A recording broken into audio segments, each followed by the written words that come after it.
I'm Dick Cropp. I've been a member here at Presque Isle for 20 some years, plus maybe. I can't recall exactly when I came to the first meeting, but that dirty dog, Dave Swanson, dragged me the first night. The first demonstration I saw was Bob Roseanne making a Christmas ornament. I said, I can do that. I didn't even have a wood lathe at the time. All I had was a South Bend metal lathe. Everybody looked at me and says, yeah, sure, right. So I came back the next meeting with 3 ornaments. Uh, I felt pretty good about that. I've been around. Uh, I've enjoyed it. I was president for 1 year exactly.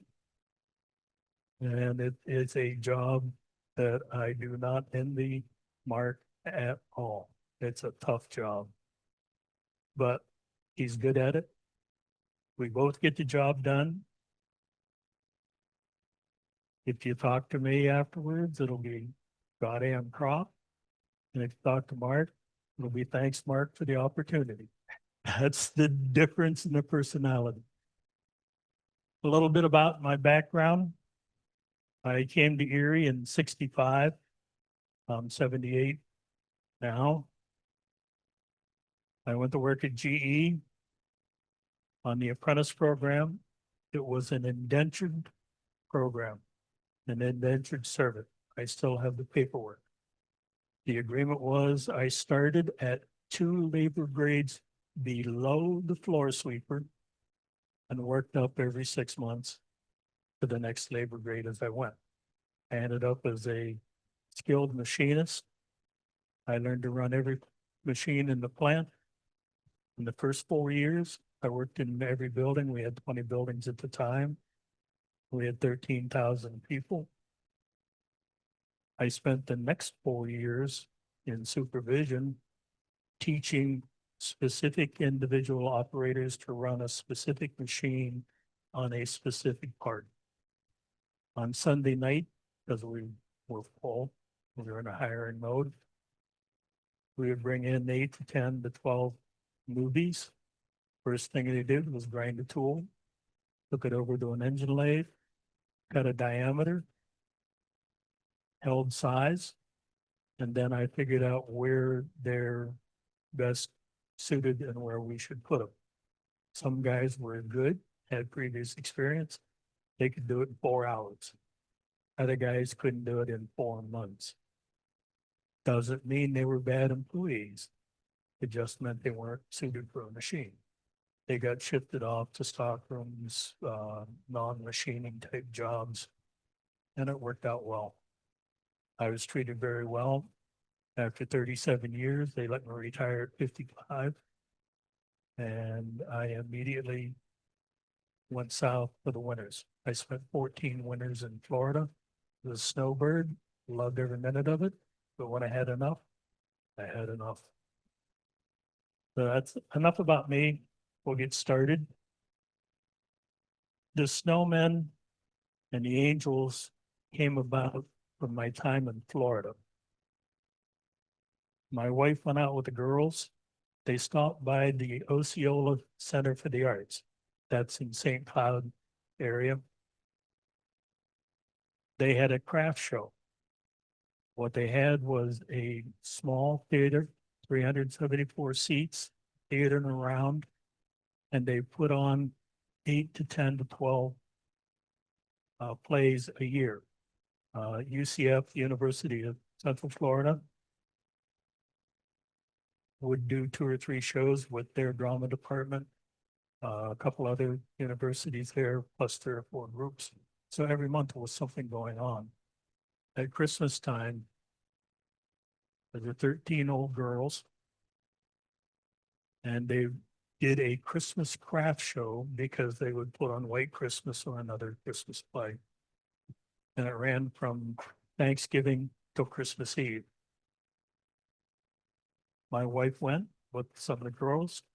She comes home and says, the stuff you make is better than theirs. Yeah, okay, no problem. She says, you ought to take it in and show it to them. Oh, okay. So a week later, she drug me down. I took in a handful of this and a handful of that, laid it out. And the woman says, yeah, that's pretty good. I kind of like that. I says, well, do you want me to bring back some more next week to put out on display? Oh, no, you got to come back in March. This is a juried exhibit. You have to come in March and be judged, and then you can bring it in next November. Oh, okay. So I did it. When I took my stuff in, the big snowman that turns, that was going to be the center of my display. I carried it up the steps, then you had to come in the door, up 3 steps, into a foyer in front of the theater. And I got to the top of the steps, I was ready to go over to the next room over where I was. She says, stop right there. Okay, she went and got a table. I had to put it right there. She wouldn't let me take it over to my table. She made me put it right at the top of the steps. First thing you saw when you come in the door was that crazy snowman spinning. That day, a woman came in, says, I like that. I'd like to have that. Well, okay. I'll give you $250, including all the ornaments. So that was a one heartbeat decision, but you got to wait till night. So when I got home that night, I had to make another one. Of course, it went in the middle of the foyer. And the next night, I had to make another one, put over on my table. So that's how the snowmen and the dangling ornaments got started. With that, I'll go ahead and get started. I'll give you a brief description of how I do it, why I do it, and hopefully, if you have questions, yell loud. My hearing is not as good as it used to was.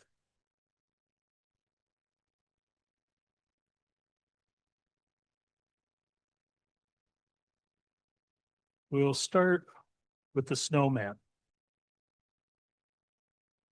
The white piece is basswood.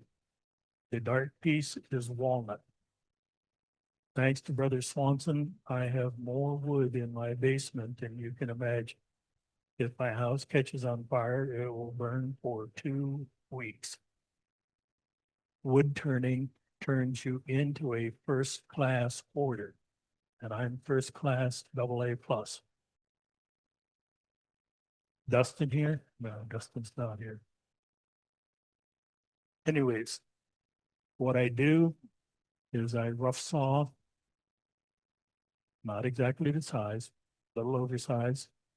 I put this piece in the lathe, square off the face, and drill a 3/8 hole in it. I'll come along then, take this out of the machine, put the walnut in, and I will turn a tenon on the walnut 3/8 in diameter, 3/8 long. So now I am gluing the long grain to long grain. If you try to glue end grain to end grain, it don't work. I guarantee it will pop off eventually. Probably not today, probably not this year. But I've put in bowls before to show you how they all split up. End grain, don't work long term. So that's how I get it to that stage. I stuck one in the machine.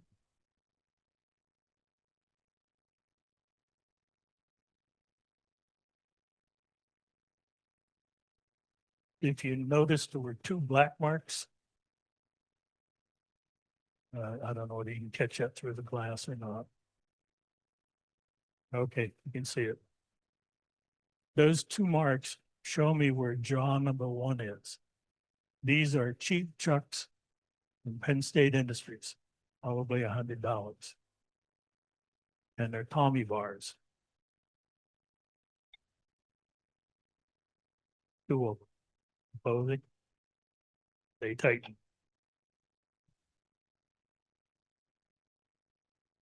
This is where it helps to be strong. How many jaws do you want tight? 4 of them. So tighten 4. You cannot get it too tight.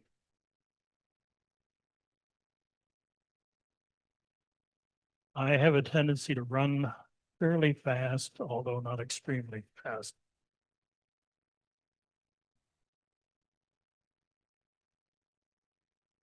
That's running about 950.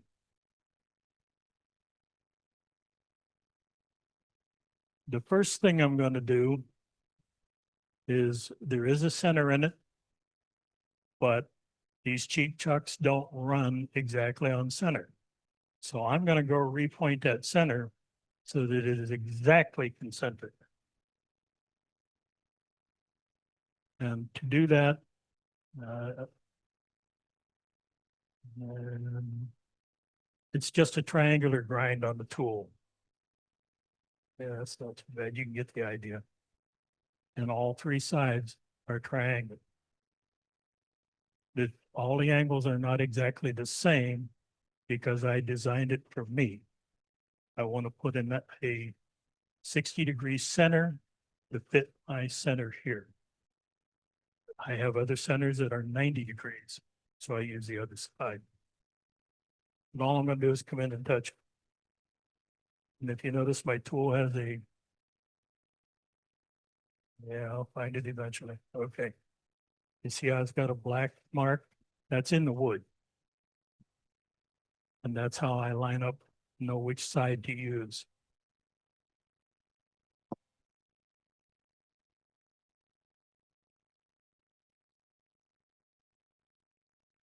I'm not feeling any vibration at all. That tells me it's running perfectly true.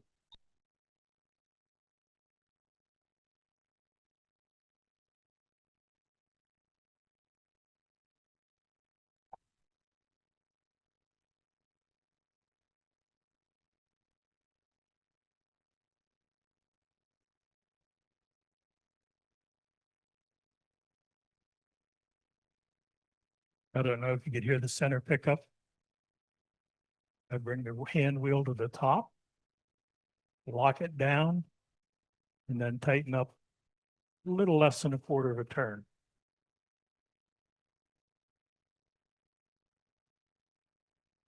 I now have well supported. It's not going anywhere. This is just a standard roughing tool. Standard grind on it, nothing special. All I'm going to do is make it round.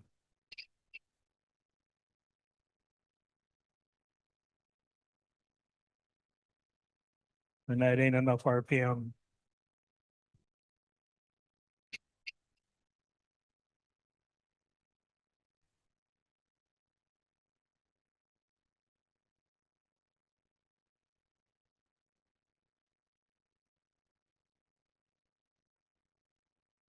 There we go. I use dial verniers a lot. A lot of people make fun of me, but it's easier for me to see it. My eyesight isn't as good as it used to be. And what I'm looking for is 1.5 inches.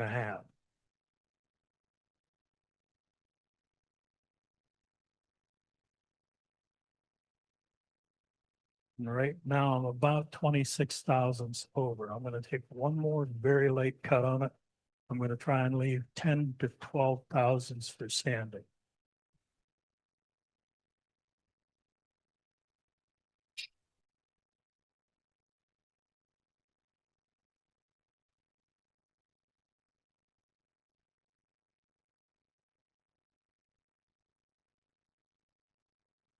How do I know how much I'm taking off? Very, very, very fine chips. I call them fairy farts.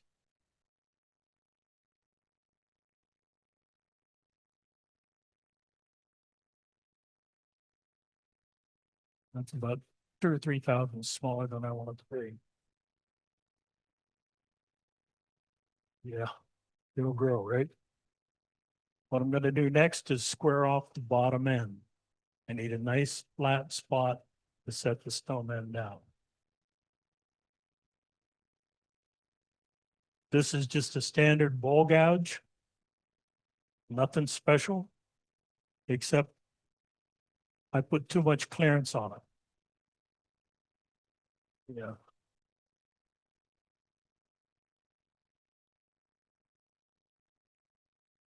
That's 45 degrees clearance so that I can get into a 90-degree corner. And I actually go a couple more. Well, I'm just gonna scrape the face just enough to even it up.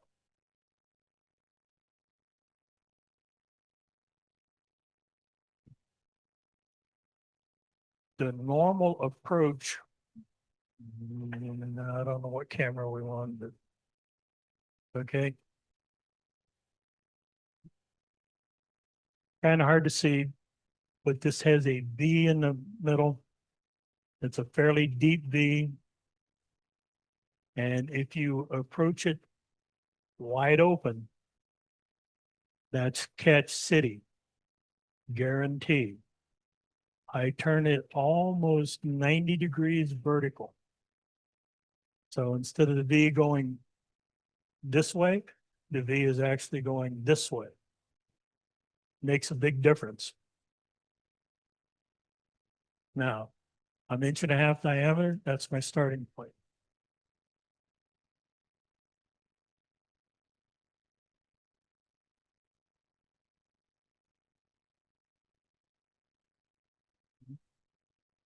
Can you read it? Snowman, 1.5 inch diameter by 4.25 long.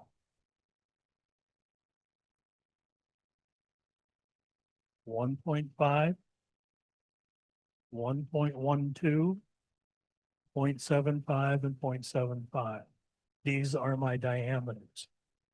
I've already got the 1.5 inches. What I'm going to do now is lay out how long it is.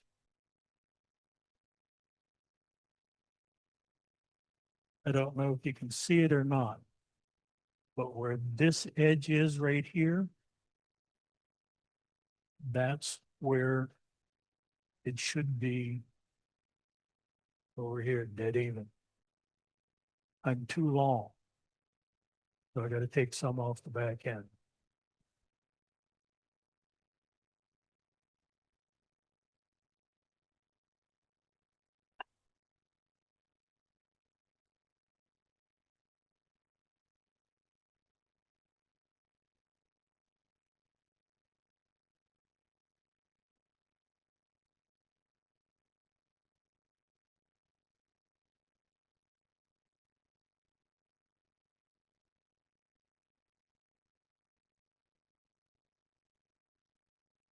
This is what's called a 3/8 bedan.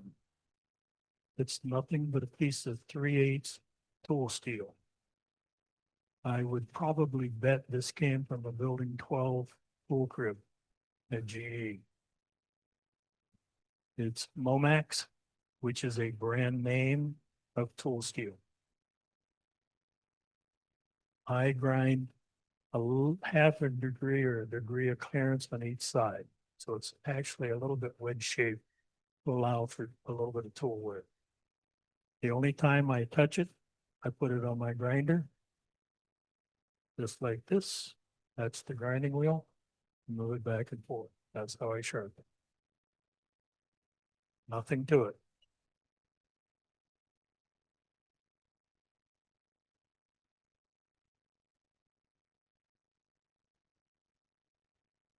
I'm very close on my lengths, so I'm going to mark it. Here, here, and I need to get up to here on the walnut. Now, when that's turning, I can't see it. So I take a regular carpenter's pencil. I sharpen it with my knife to get a fairly sharp line.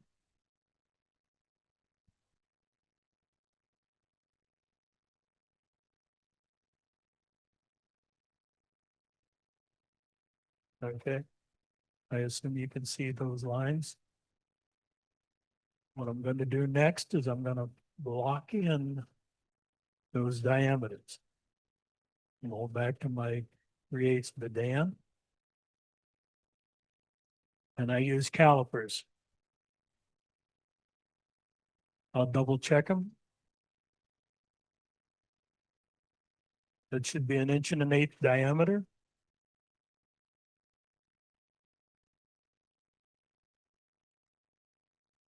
Is it perfect? No. But it's pretty close.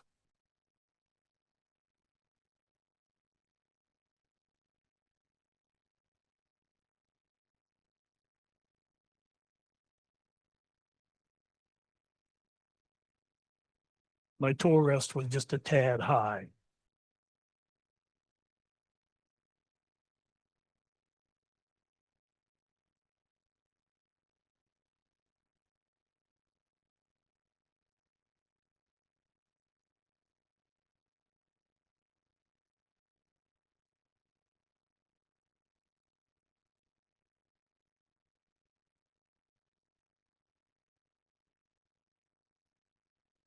I'm going to do my next diameter, 3/4. I'll double check them.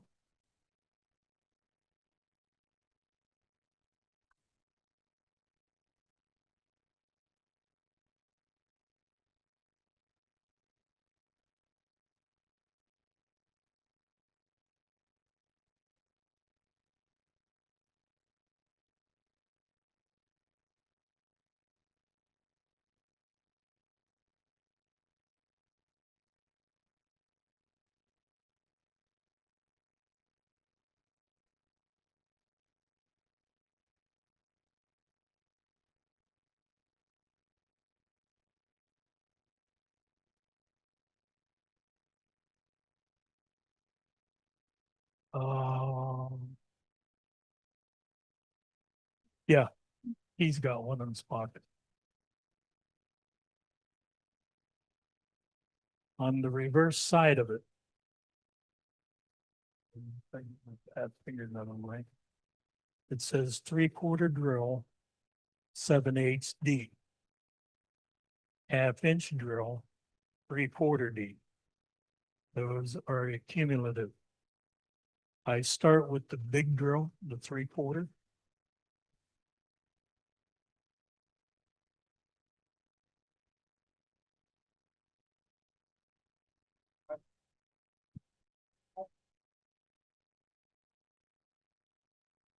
Yeah,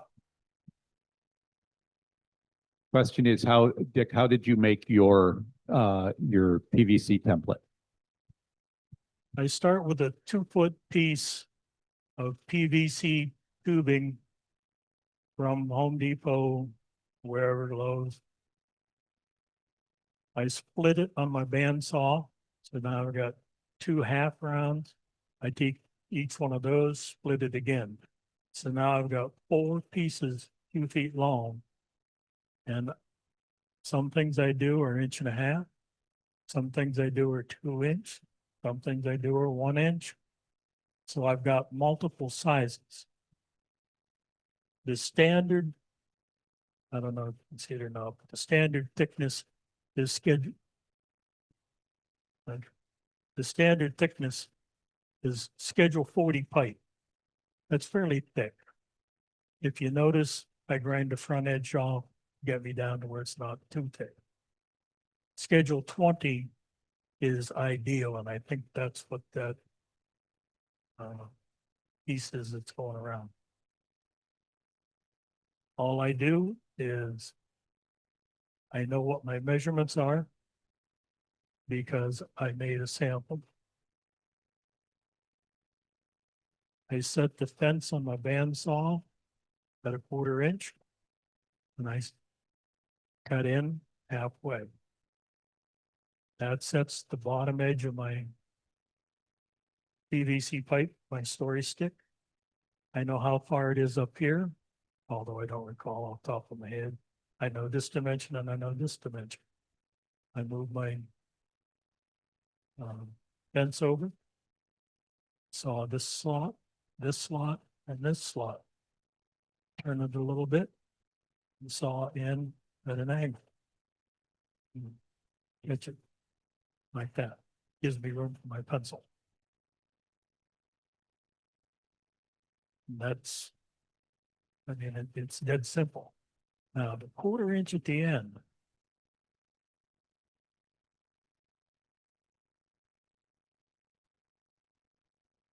Okay, I got a pair of pliers somewhere. I just grab a hold of a pair of pliers and bend it over. If you look, the end sticks down. So that when I put it on here, it's got somewhere to catch. And by using pipe similar to the diameter of the wood, it sets on there with very little pressure. And it's pretty stable. If I put 3-inch pipe on there, it would be flopping all over and I'd have trouble keeping it lined up. This way it's self-aligning. Okay? Did I cover it? Okay. Now, how did I arrive at the dimensions? I did not see a demonstration. I said I want to make a snowman. So I grabbed a chunk of scrap wood, and it doesn't matter whether it's pine, balsa, anything you got. And I cut something that I thought looked like the snowman. And I put it up on the shelf and I looked at it for a day. And I says, no, it needs to be a little fatter here and a little skinnier there. And so I made another one. Looked at it for a day.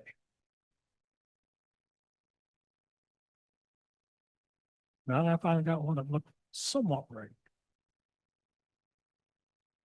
I looked at it for a day. And I said, okay, I'm getting nowhere quick. Been a half a week, still ain't got nothing. So the next day,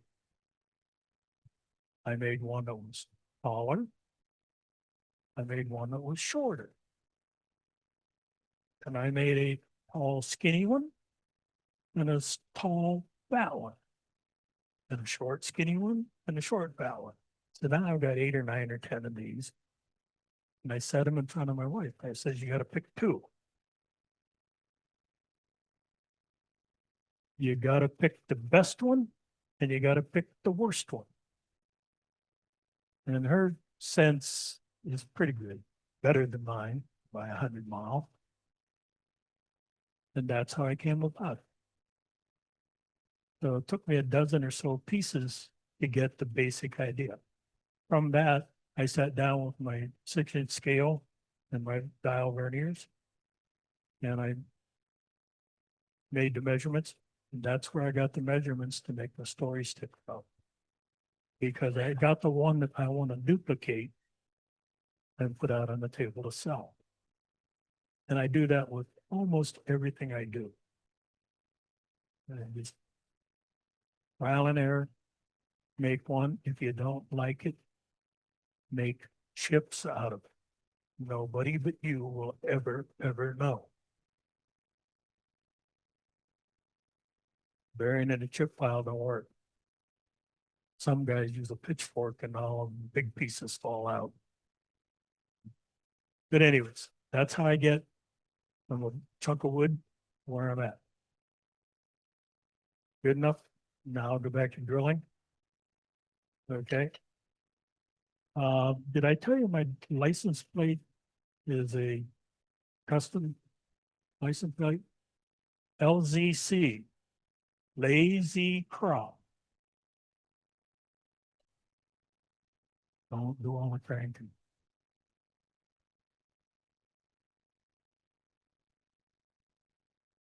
Now on this one, there's no lip on it, so I'm gonna have to crank. When I put a drill in, I usually orient the flutes vertically. When the tailstock is loose, it goes back and forth. It does not go up and down. Now it's 3/4 inch drill.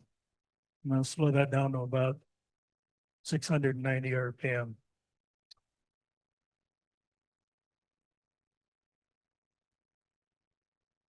On this particular machine, one revolution is the 16th of an inch. I want to go 7/8 deep. That's 14/16. Where do I start counting?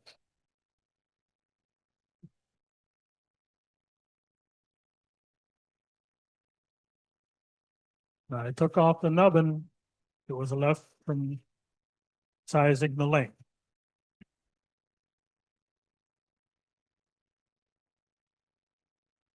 The drill is at full diameter. Handle is down at 6 o'clock. And I start counting.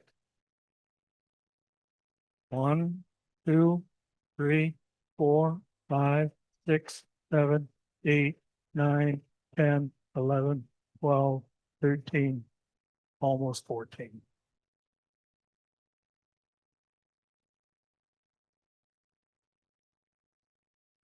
And I guess I have to crank all the way back on that one.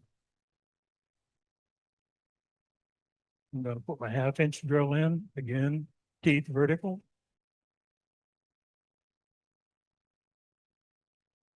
Six o'clock.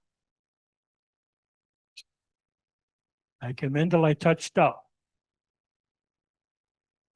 This one I want to go 3/4 deep, 12 turns. 1, 2, 3, 4, 5, 6, 7, 8, 9, 10, 11, 12. Can you read off the scale here? Well, if your eyesight's good, you can. But some of us can't.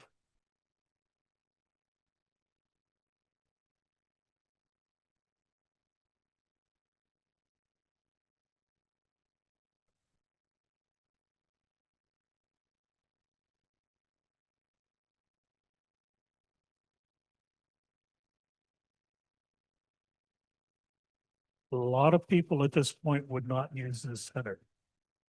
I do. So far this year at club meetings, I've seen 4 or 5 pieces thrown out of the chuck. I don't like that at all. If you notice, I sat over by the door. Get me if you can.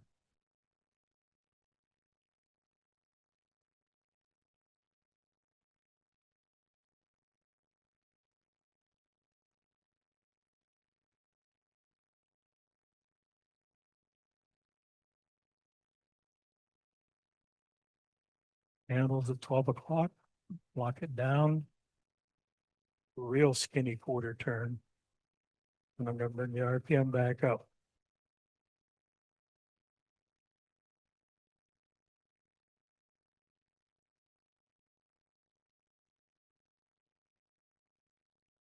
I did not touch the walnut. I don't know whether you can see it or not, but the walnut is a little bit big.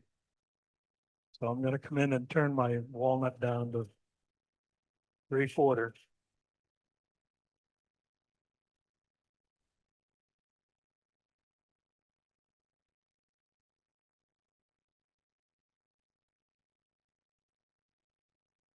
If I was at home, I would not shut it off. I would move.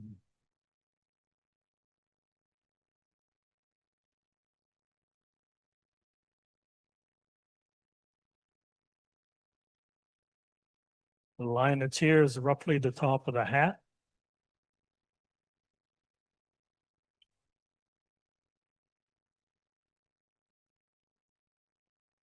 And dig down to 3/8 of an inch diameter, roughly. The hat is tapered.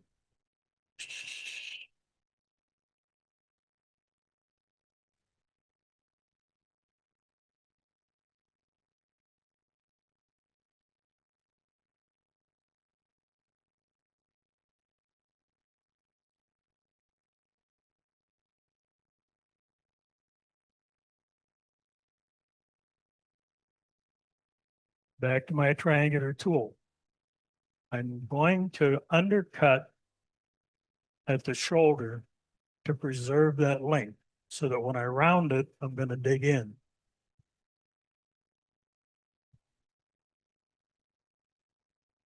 And I got to get off so that the side of my tool is perpendicular to the center line of the machine.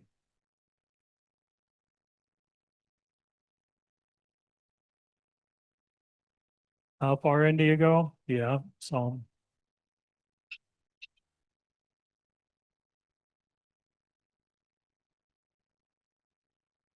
under the brim of the hat.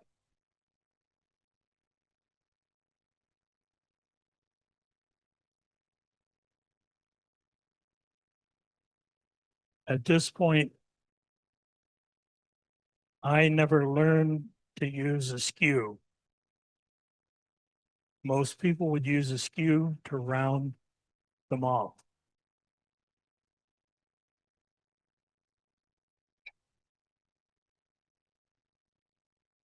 I use a detail gouge. This is a spindle gouge. It's not a V bowl gouge. This is a spindle gouge. Again, I grind way too much clearance on it. The standard on the sharpening jig is 1.75 inch extension. I go 2 1/4.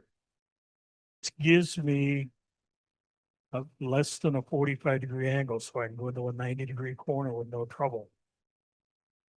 And at that point, light cuts, sharp tool, you won't have any problems.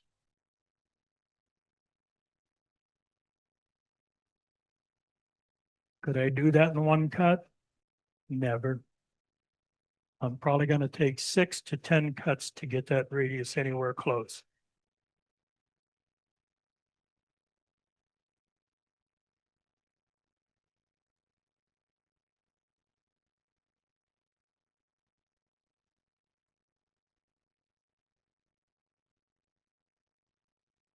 I'm going to do the bottom end.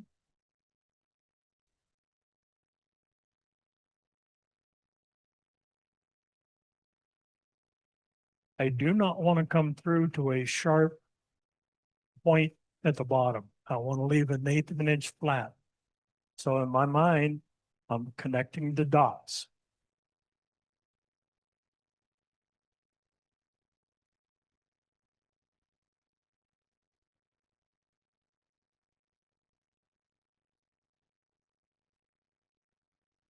Does it look round? Looks round enough to me, but it's not in the middle.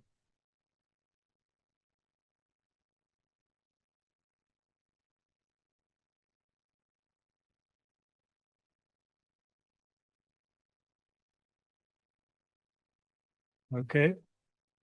Close enough for right now. We're going to come back and refine it some more in a minute.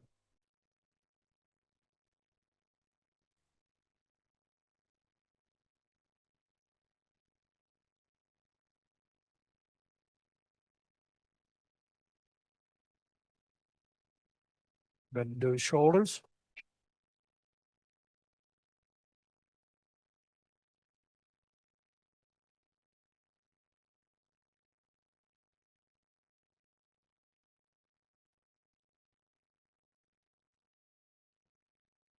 I'm going to go back and refine the waist a little bit.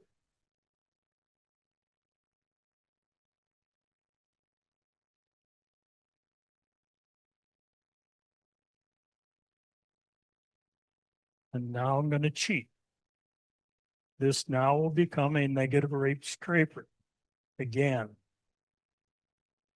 the gullet right here, that's totally horizontal.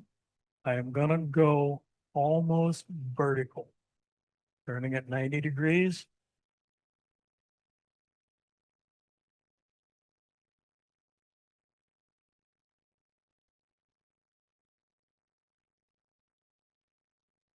This is where it helps to be ambidextrous. I am not. I was born left-handed. They took the spoon out of my left hand and put it into my right hand because being left-handed was the sign of the devil. Consequently, I can't use either hand. If I write something, you'll understand it. Even I can't read it. If I want you to decipher it, I will print it.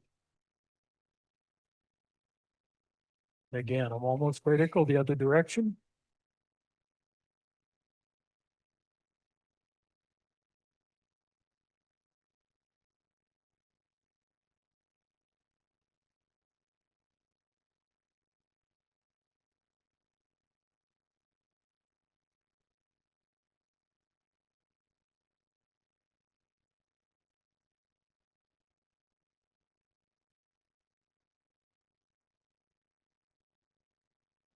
I'm gonna round out the head.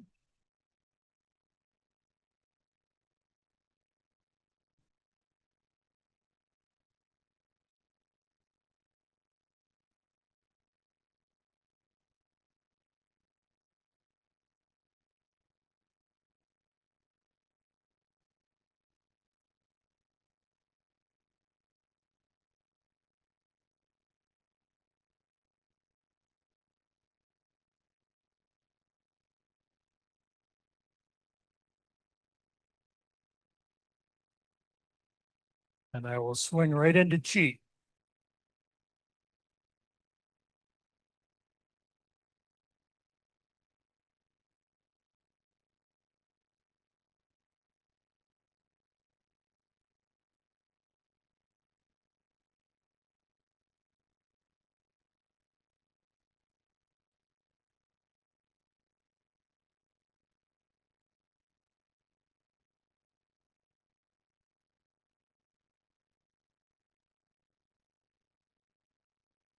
I'm gonna do the hat.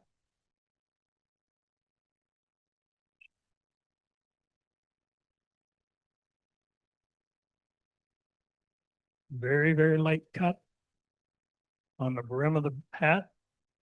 I'm gonna come down.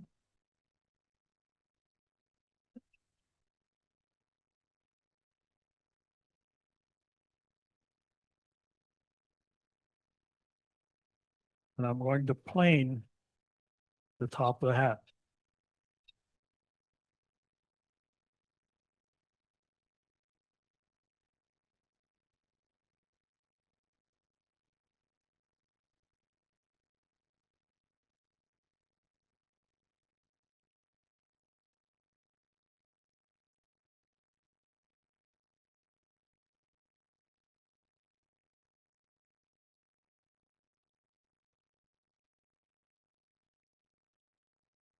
I'm gonna crown the top of the hat.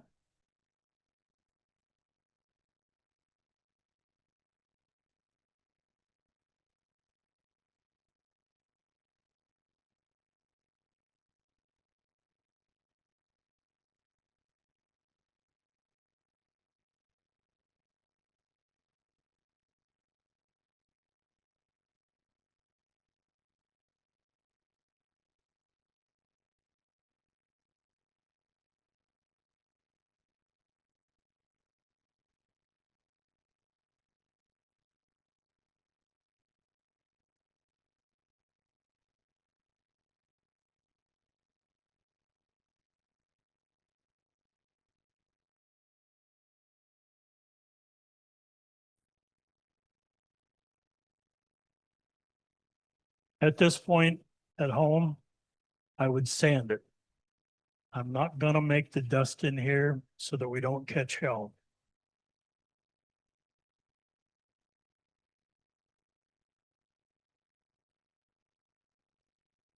I have used Norton abrasives all my life.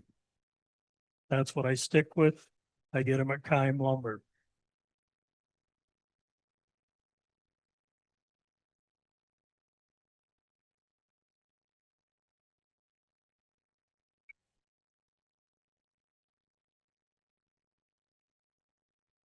I get a package of 20 sheets for roughly $15 to $20, depending on the grit. They're 9 by 11. First thing I do is cut it in half vertically, cut it in half horizontal, both pieces. I end up with 4 sheets this size. I use a woodturner's bowl. 1/3, 1/3. After you do a couple thousand of them, they'll come out real close to being even.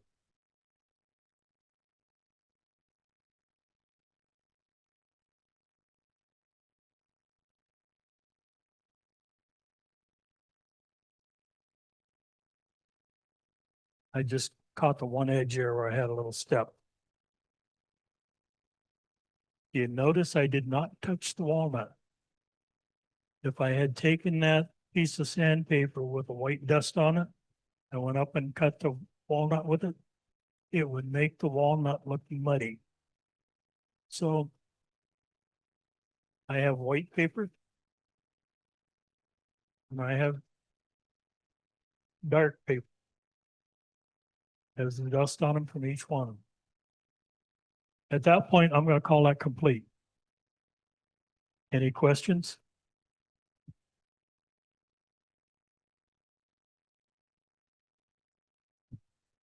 How do I get it off of there?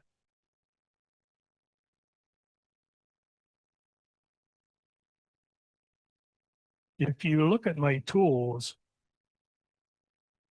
this is pinky. Can't imagine why. It's a 1/16 by ½ inch piece of hardened tool steel. I'm going to cut that off. I'm going to catch it with this hand. Okay.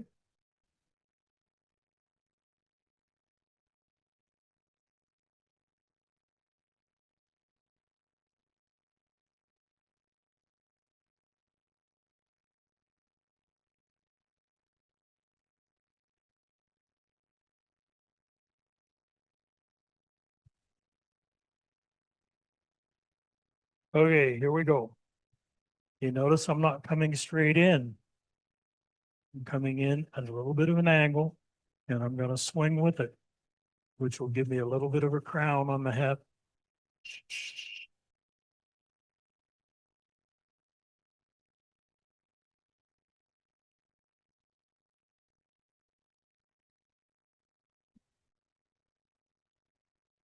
I went down to about 1/8 of an inch.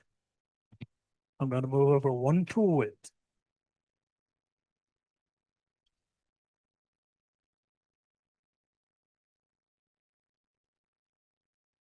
And now I'm going to cut it all the way off.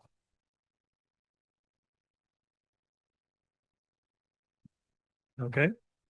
Nothing to it.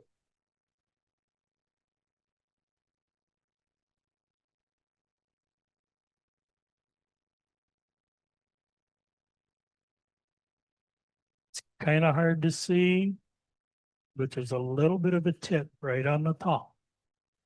It's approximately a 1/16 of an inch in diameter by a 1/16 long. I did it deliberately. If you take it right off on the first cut,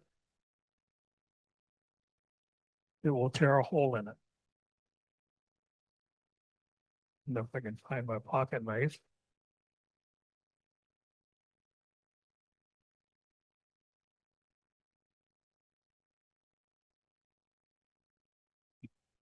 If you take it off in one cut, you're going to tear. I'm going to do 3 or 4 whacks with my pocket knife.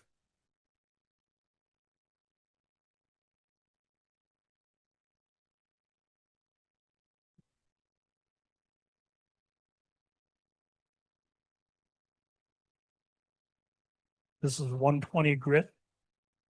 I usually start with 220, but I'm going to smooth that whole top of the head out.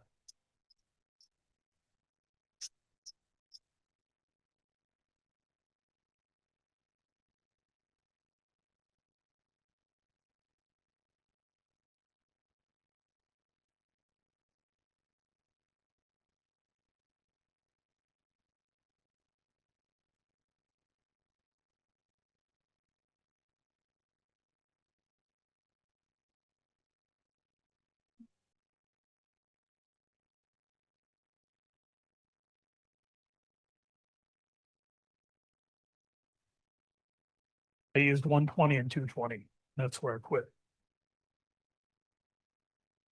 It's a little bit rough in there because the drill wasn't doing a real good job for me. Need sharp. It's on the inside, doesn't matter. I did very, very, very little sanding on it to not make dust. How do I finish it? Where do you want me?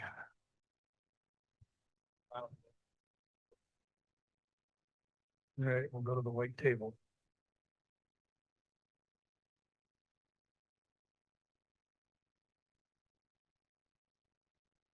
This is the one I did earlier today. I do one at home. Lay all my tools on the lathe because I got bushels of tools. When I'm all done, I pick all the tools off the lathe, put them in my toolbox.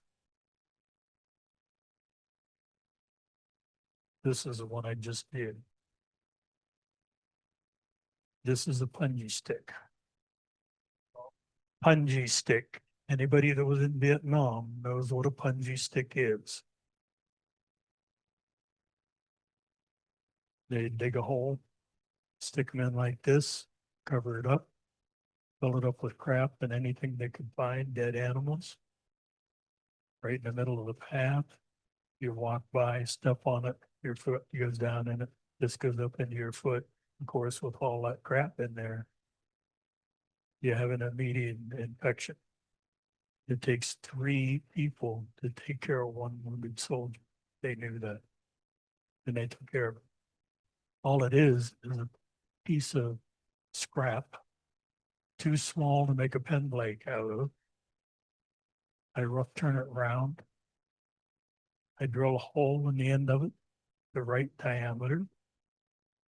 The Craig jig screws that have the slots in them.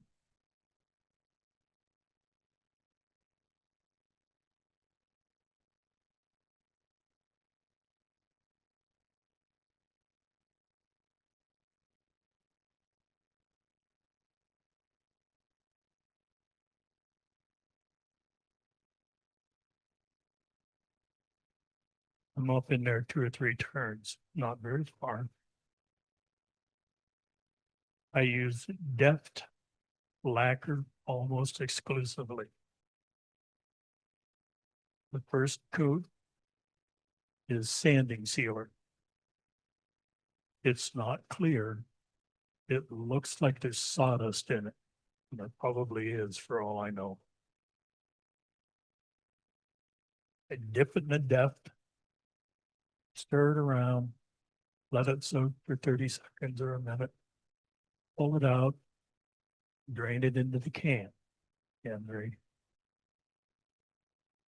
take my paper towel,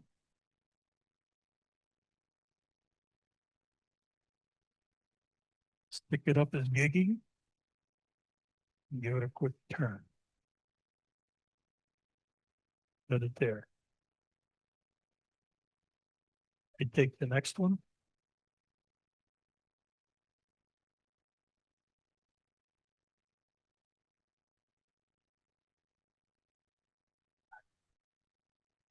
Yes, sir. I dip it clear in. And while I was getting the next one ready, this one, the lacquer ran down. Lick him off again.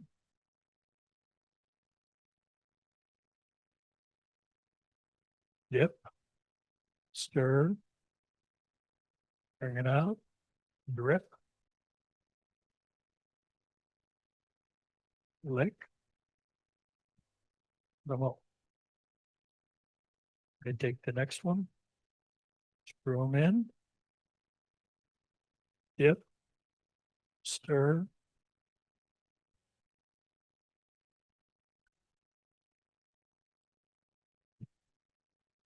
lick him off again.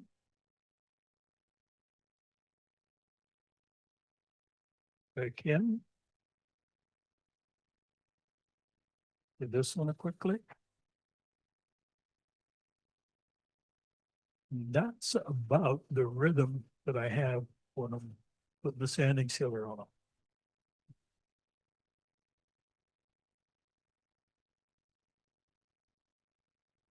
If I spray it, I always thin it.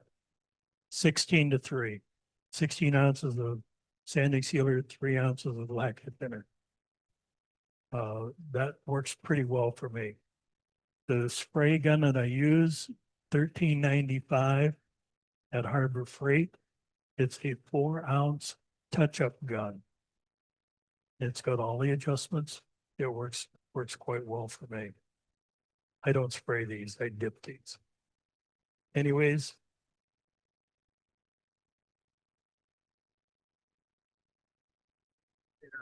that at all? Uh, again, 16-3, that's pretty, not much cut. If you went 1-to-1, 16 ounces of thinner and 16 ounces of lacquer, I mean, that would be less than water. And you just be doing nothing. 16-3, 16-6, somewhere in that range. But that's where they get. I'll let them set till tomorrow. I will come back and use gloss lacquer. That's why they're shiny.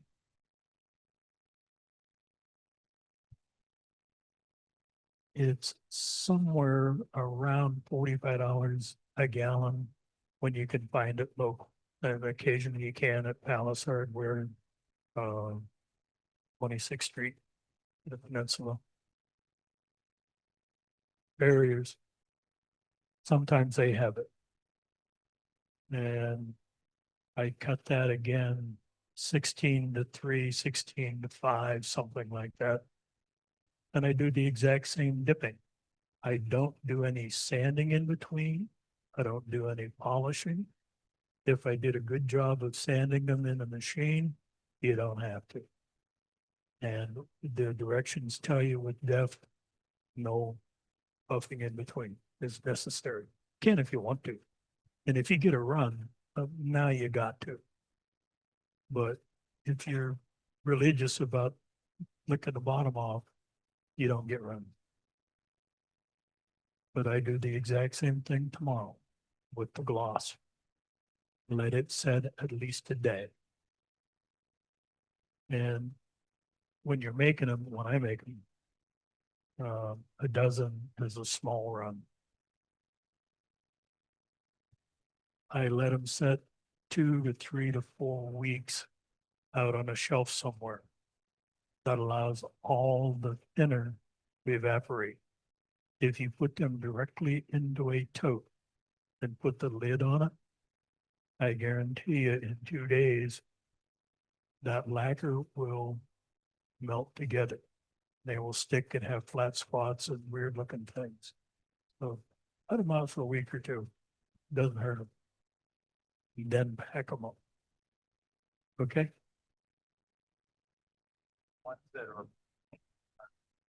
I do the sanding sealer and the ones that I paint.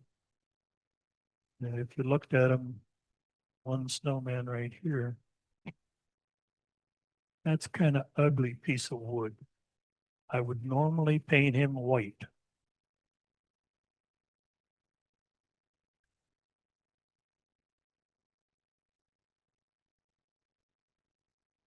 On a stick. And it's gloss lacquer, a green can from Lowe's or Home Depot, and it's for painting wicker furniture that's out on your deck. Can't remember the name of it, but the green can and the wicker furniture, you'll know it right away. Shh, shh, shh, shh, shh. Done. To paint the hat black, I will turn a plug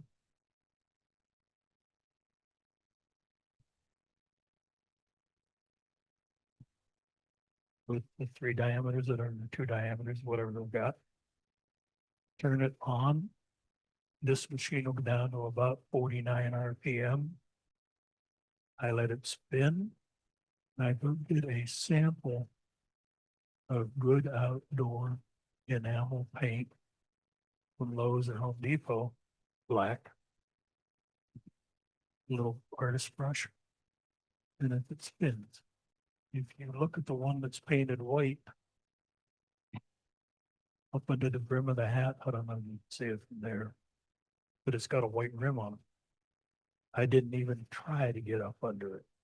I let it go the way it is. Okay. I think it's $5 for a 4-ounce sample. of the best paint that they have, Lowe's or Home Depot.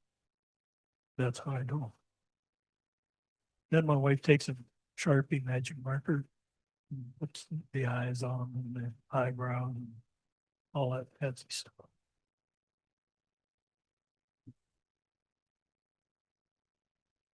It's gloss, lacquer, white, or wicker furniture. Is best I can tell you. Can't remember the brand name. It's in a green can. I believe. Yeah, that sounds right. Okay.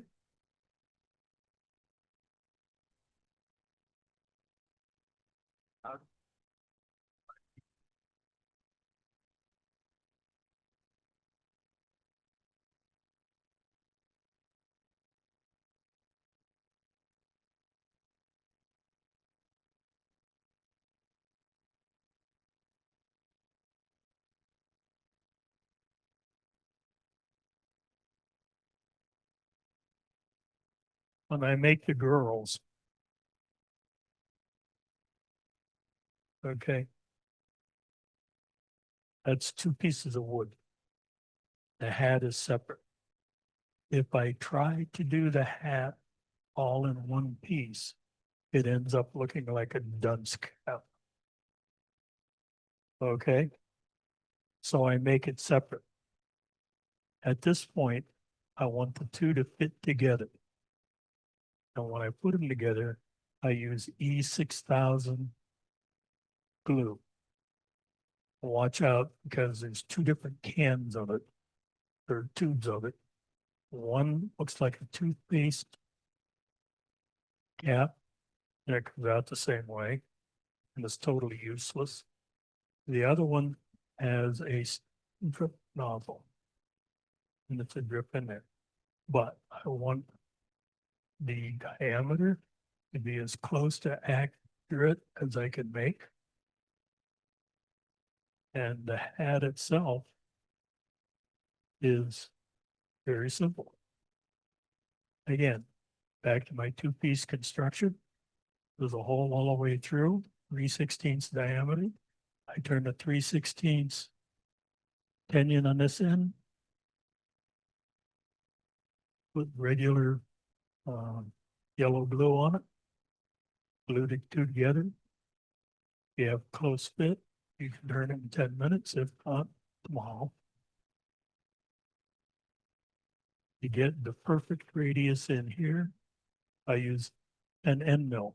It's what I call a bull nose end mill. It's a straight diameter with radius at the top. And it's right with a thousandths or two. That's what gets me the inside. It's the first operation. Then I turn the form that I want. This one happens to be red cedar, as is this one. And again, you'll see my black marks. That goes on chuck one. And I turn it and I cut it off just like I do everything else. Yes. It's just a specialized drill. It's a form drill, that's all. And it already has the hole in it. So if you're not cutting dead center, center's already gone. Now you'll see in this one, I dipped it. I did it the exact same way as I do those. Okay?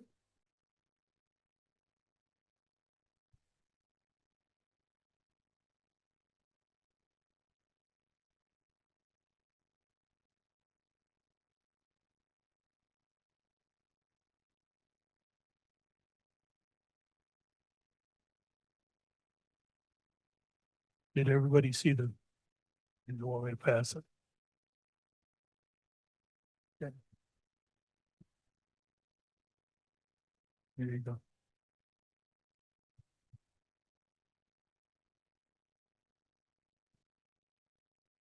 Okay, we ready to go to an angel? And I'm starting to run close on time, so get me to talking and we'll be late.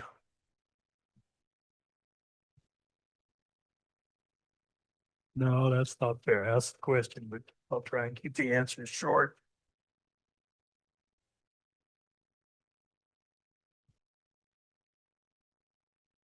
What I would normally do at this point,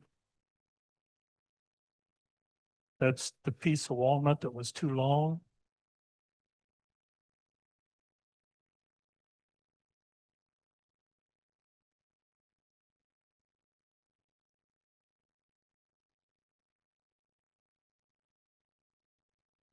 There's my 3/8 tenon.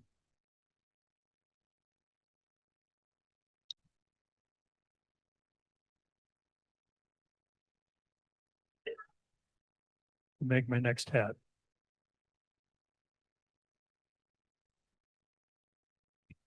No. Add it. Being a wood turner turns you into a first class order. I don't throw anything away. Okay. Again, this is, got to change a couple things here.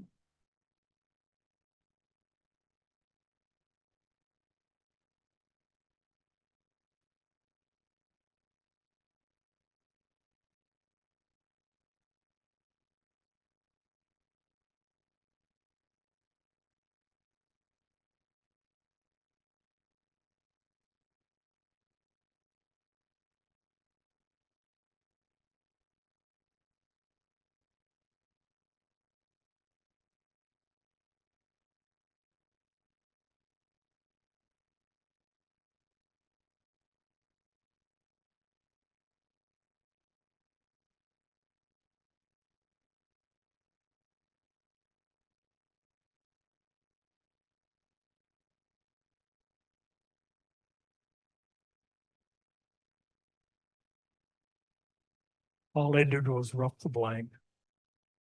It ends up being 1.5 inches.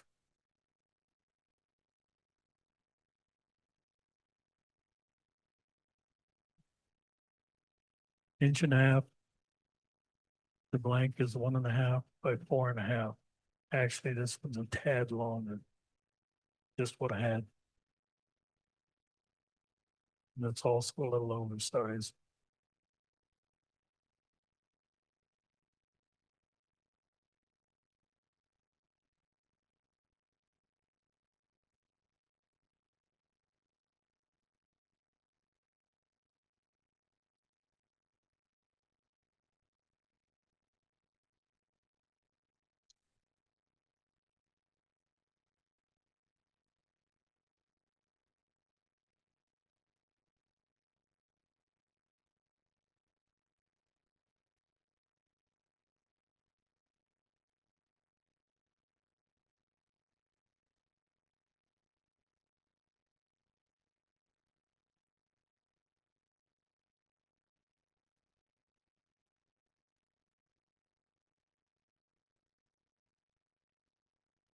I'm putting pretty good pressure on that.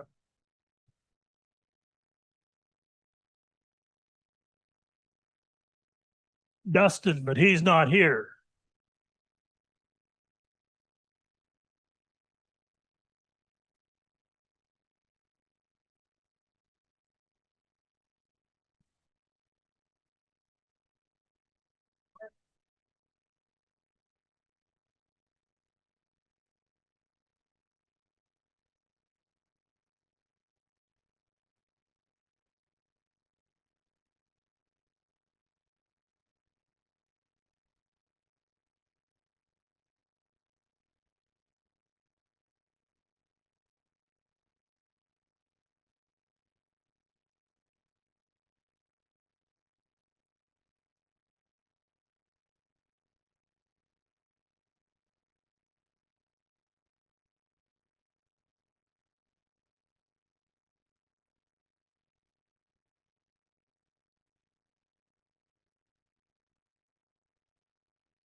This is maple.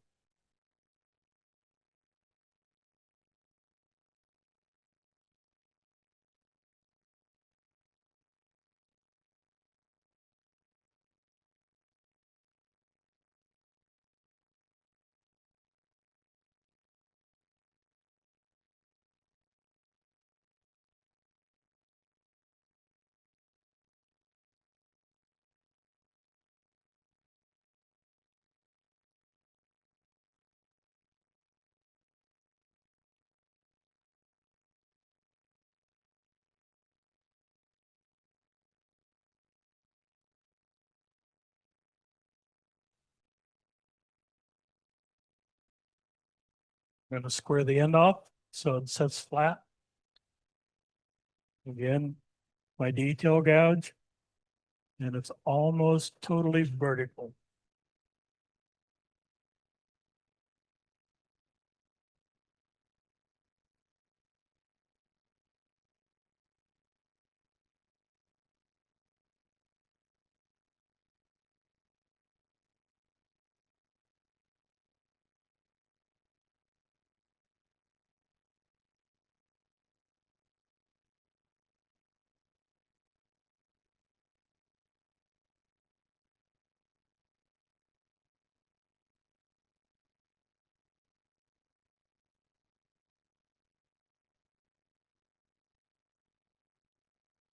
On this one, the critical point is do your drilling first.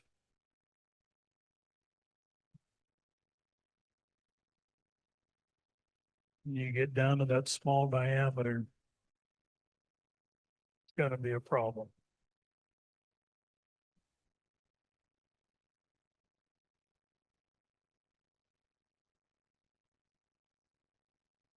And my drills on this are 1 inch by 1.25 inches deep. 1 inch drill. Vertical. This drill is a 1 inch drill. It's from a set of Silver and Deming. They used to sell them at Harbor Freight. I think they still do if you get to the catalog, but I can't find them in the store anymore. It's designed to fit into a 1/2 inch chuck. The speed on this one is gonna be relatively slow. About 412, 400, somewhere in that vicinity.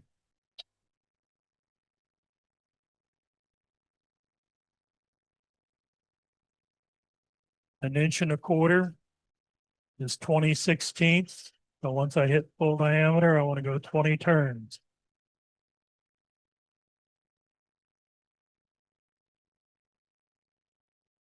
Straight up is my mark.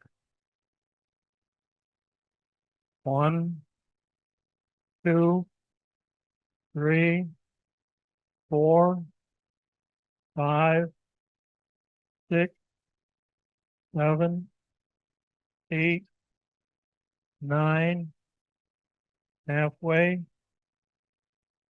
11, 12, 13, 14, 15, 16, 17, 18, 19.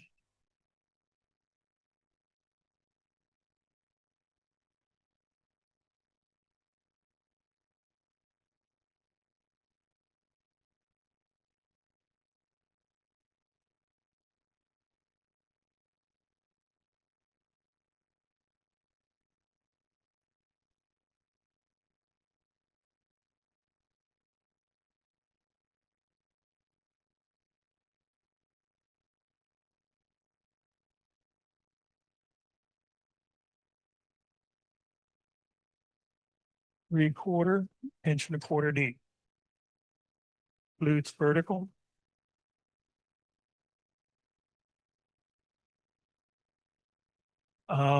That's in the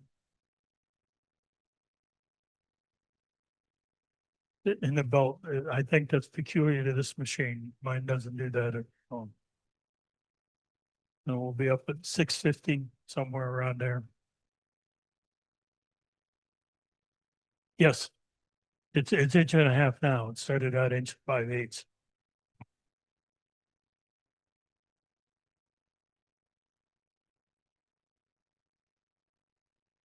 One, two, three, 4, 5, 6, 7, 9, 10, 11, 12, 13, 14, 15, 16, 18, 19, 20.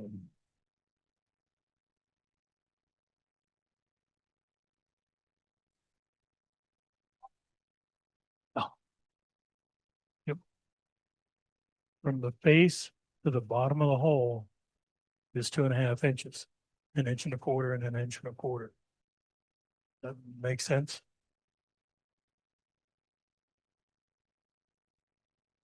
Does it have to be? No, do whatever you want it to be. Yes, primarily. Now comes the fancy part.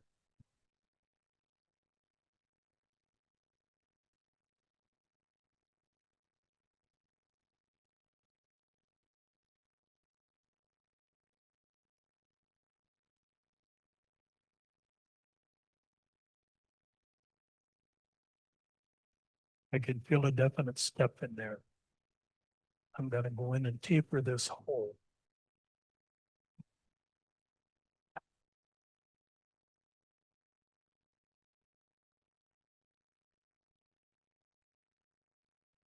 Just because I'm me. Okay. My wife calls it OCD. Yes. The first tool that I made on the first one, that is a double cut bastard file. I ground it to do what I want to do. Files are brittle. If I put that in a place, hold it right here, smack it with a hammer, it's gonna go flying. It breaks. It's W1 tool steel. It's still a tool steel. It's still 60 Rockwell, which is a measurement of hardness, but it's brittle. Not a good idea. Don't use a file. Yeah. Don't know where I threw my other one, but I also have a file to make the heads perfectly round. I went to Penn State Industries, Benjamin's Best. Not a high quality tool. That's probably in the vicinity of $20, but it works.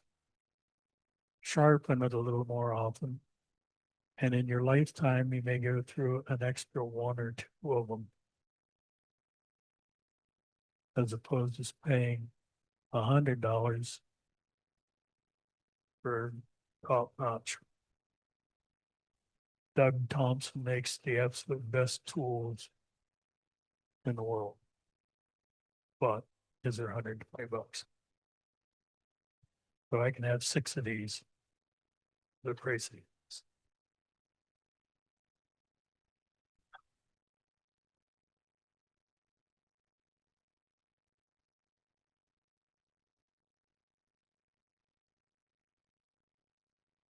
And this is absolutely critical that you use small cuts.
No, just the total corner, just that corner.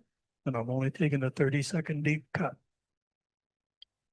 I'm not taking a big cut at all.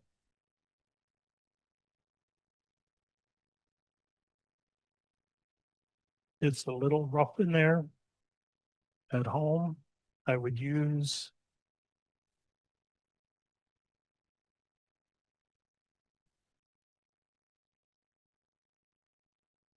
half-inch round sanding. I thought I saw it a minute ago.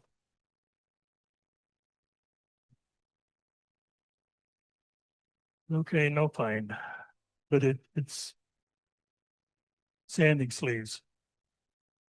And I use the ones that are about 3 inches long because this is 2.5 inches deep. I would go in and just touch it up and smooth it just because. I'm gonna call that good enough.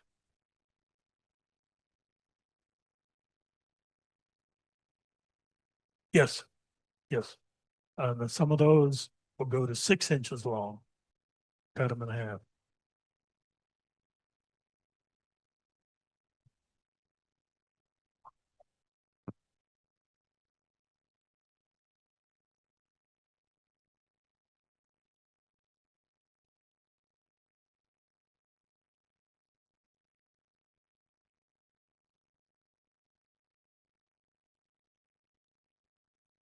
Probably 100 and 220 if those are available. I don't use that many of them, but you want a fairly coarse one, and then you want a fairly fine one. I would not use a 400. And whatever you do, don't wrap the sanding paper around your finger and stick it up the hole. You'll get a new name called Stumpy.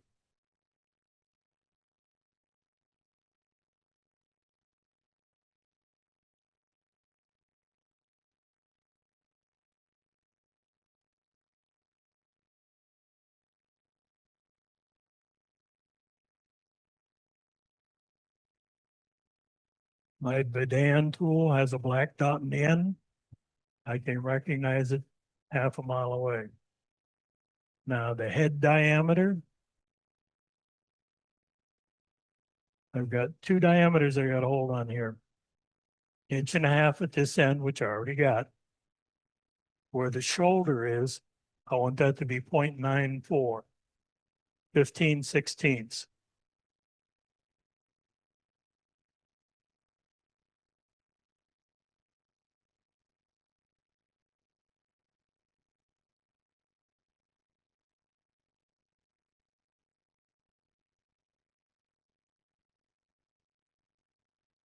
Since it's the top of the shoulder, I'm going to come in to the right of the line.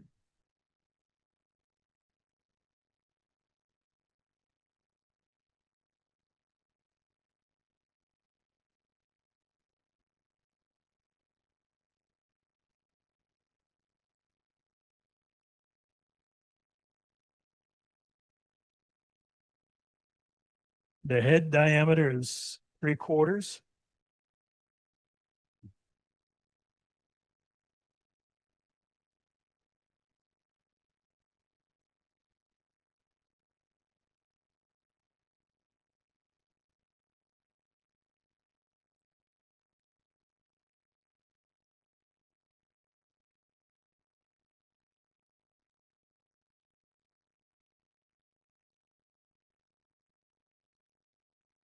And I'm going to undercut the top of the head.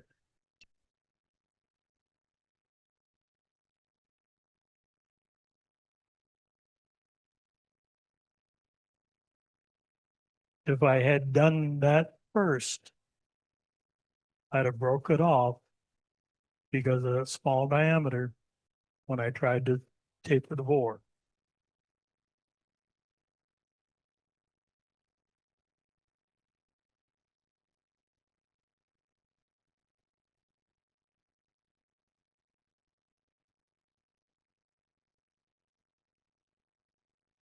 I'm going to undercut the head, preserve the length.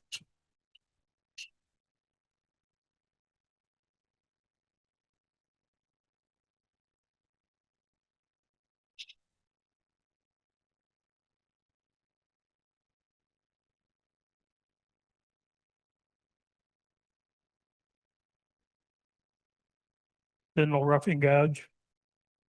Again. Penn State Industries, Benjamin's Best, $22. 175 if you buy it from Doug Thompson. All I'm doing is connecting the dots.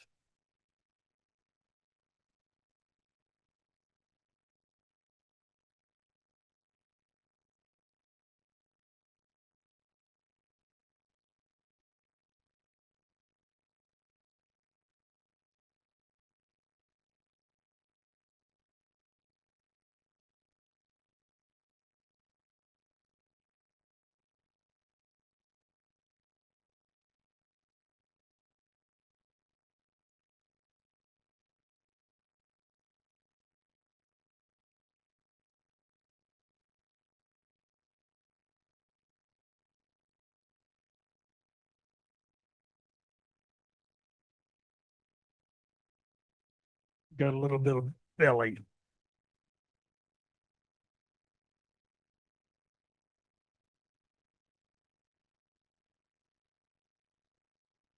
Better, not perfect, but better.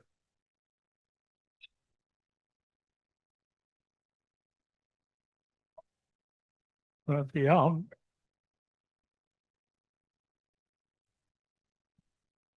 just a little bit. I'm gonna round out the shoulder.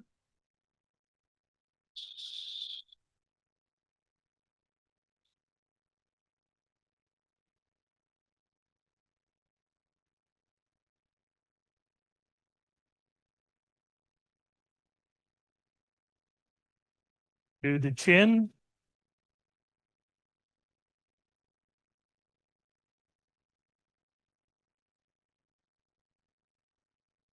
Fly it into the cheek.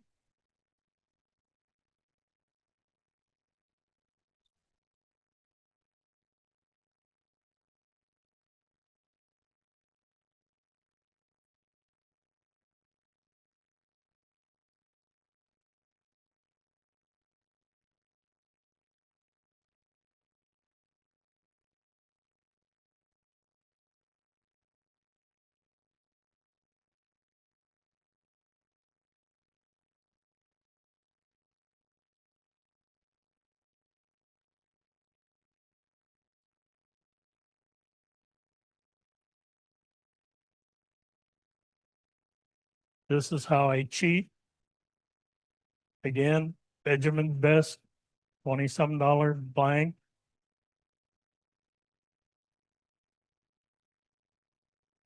There you can see it.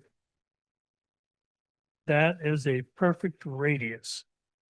I took a 1-inch grindstone, Harbor Freight, by about that long, tapered it slightly because it was spinning around. It had to be a perfect radius. If you look at the bottom half of it, you will see the grind marks are vertical, but the top 16th of an inch is a perfect radius, guaranteed. Has to be, because it was a spinning stone. To sharpen it,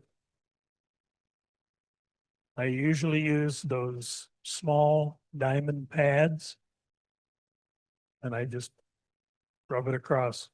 I don't worry about raising a burr. I just want to clean it up every now and then. Once I get that radius right, I'm not going to touch it again with a grinder forever until it's a 32nd of an inch thick. And what I'm going to do now is I'm going to come in and make that head perfectly round. And if you look at it, I don't know whether you can see where it's cutting or not, but the head was too long.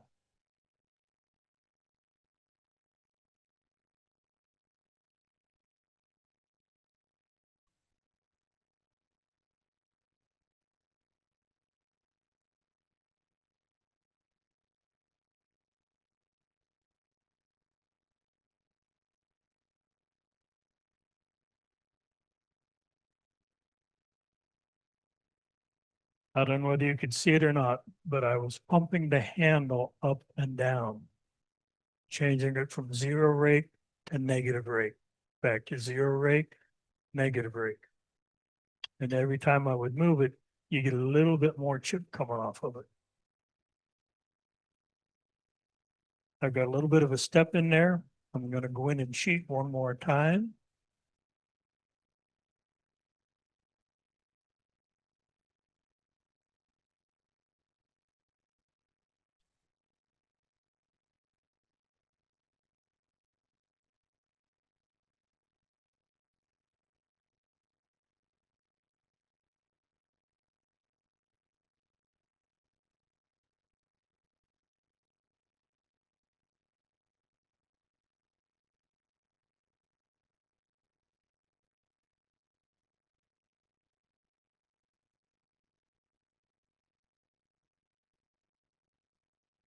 It's not often I get a chance to stick my fingers up under an angel's skirt, but in this case, you have to get that dark ring off of there.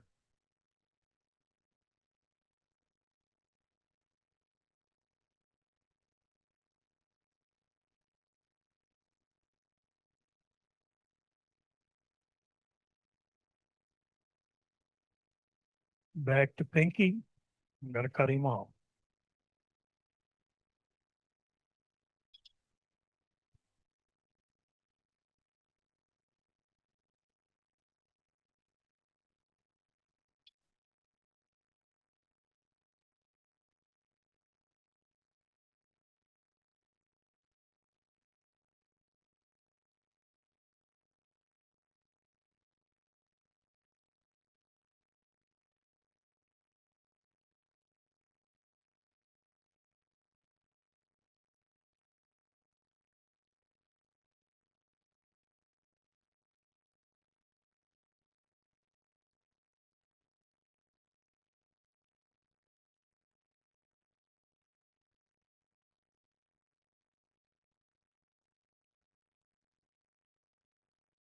My eyes aren't working good. Light's not good enough for me.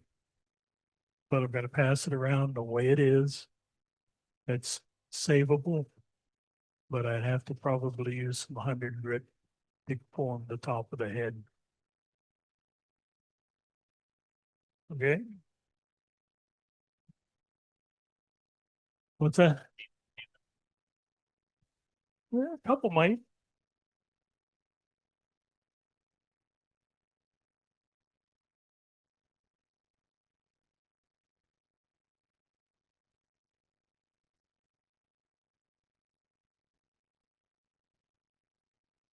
I've got one of those lamps on the cord that bends, and it's a little spotlight kind of thing. So it's right here on my machine, but it scratches the paint off, so I didn't bring it.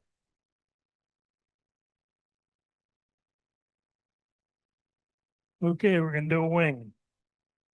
Wings are not hard. They look hard, but they aren't.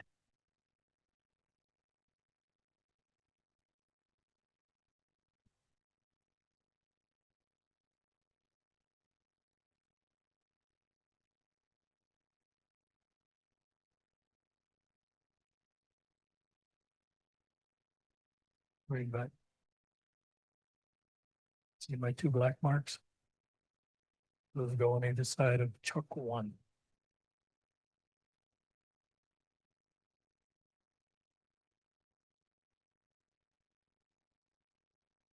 If I don't, they really run out and you're gonna have trouble with size. I'm gonna be able to get 4 or 5 wings out of that eventually. I'm not gonna make them all at once, so I'm gonna have to rechuck it and rechuck. Each one would keep getting a 16th or an eighth smaller. It's just OCD. Yeah, the chuck is not, that's a $99 chuck.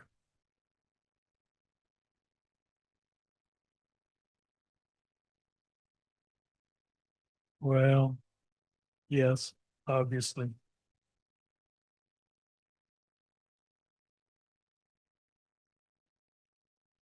I've been at this 20+ years. I've made 5,751 pieces. You only got 5,130 good to go. Steve watched my demonstration a year ago. One of the things, I always put my initials on it and just a straight sequential number. And I write it in my book.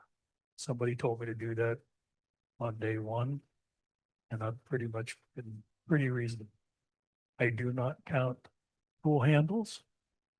I don't count fixtures. I don't count jam chucks. Only thing that's in my book is stuff I have put out on the table to sell. Consequently, there's a coffee can in my basement that might have some 10, 20s and 50s. And if I really wanted one of Doug Thompson's $175 tool, I have it.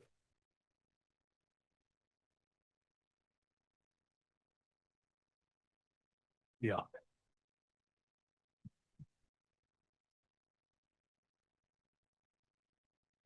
The first chuck I bought was the Canadian, one way.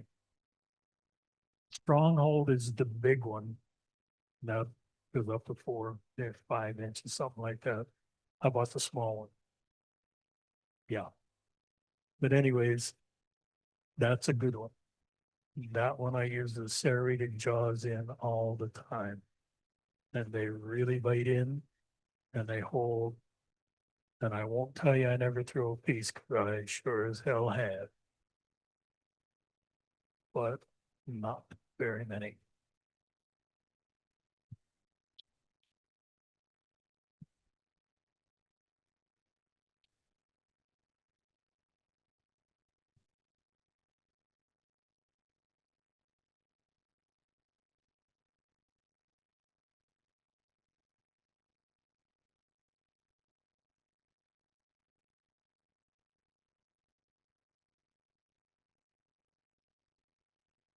Even though there's a center there, if I lined this center up with it, it'd probably be pretty close. Still would not be perfect.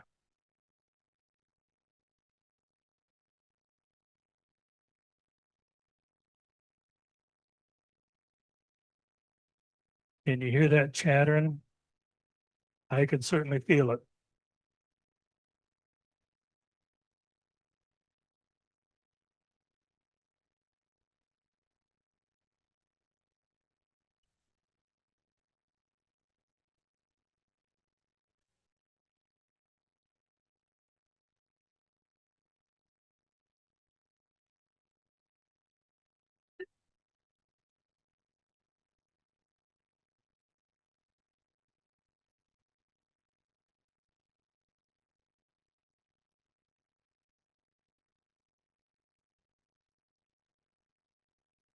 Wing is 2 1/8.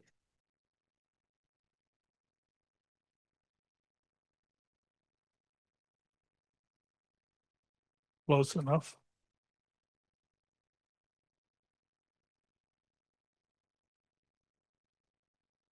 My detail gouge, I'm gonna clean the outside edge of this off.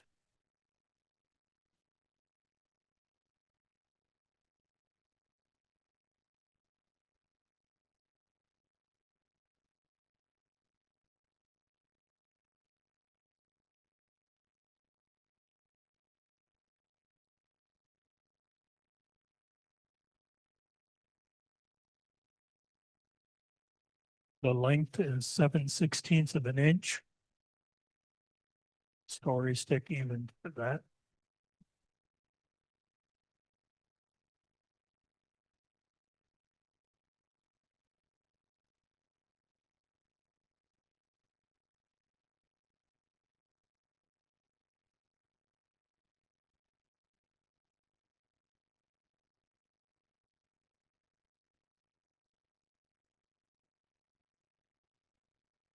I'm gonna go back to my 3/8 bowl gouge.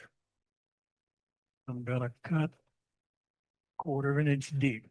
I'm gonna leave the inch flat on the outside edge, that you can't see. So I'm gonna dish this out.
I'm gonna go down to a 3/4 diameter.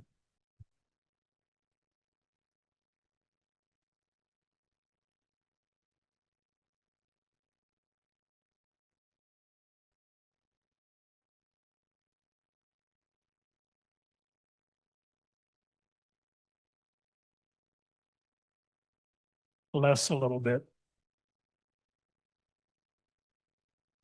Back to my bowl gouge. I'm gonna taper the outside of the wing.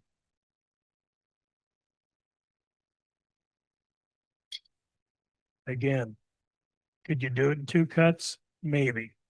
I'm gonna do about 6 or 8.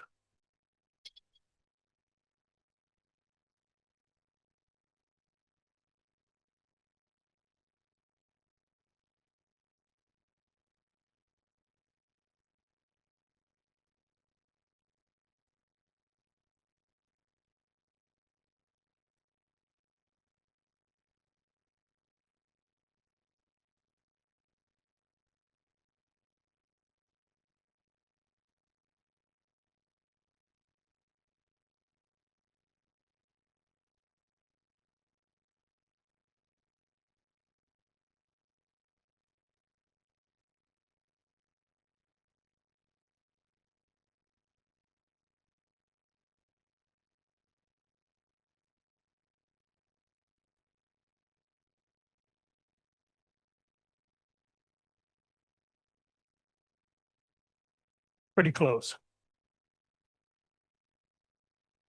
Now, where my center is, I'm gonna get rid of that nubbin.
Now, I gotta have a pin to put in the hole to glue the wing on. That's for location. I use 5/32. Don't know why, but it works. And I'm gonna do it with a 1/8 parting tool, not the 3/8 Bedan. That's too big a cut.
Everybody know the decimal equivalent of 5/32. 156.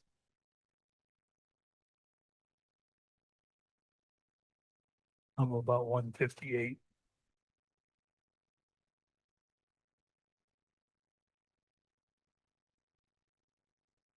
At this point, I would have already sanded this before I cut the finished diameter here. But I'm not gonna sand it. That's not a bad finish on it. I'm gonna take Pinky and cut him off.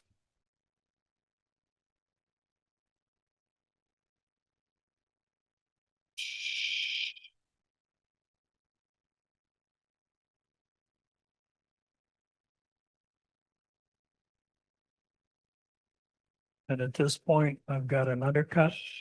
So I'm gonna go in and chamfer the edge of it so it'll start into the hole well.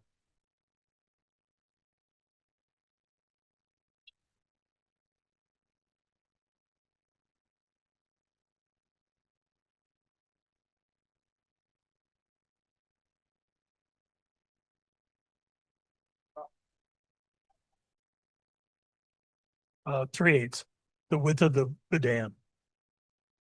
And I actually undercut into the center of it. And as long as it's spinning, I'm gonna go ahead and put a center in it so I can get started on the next one.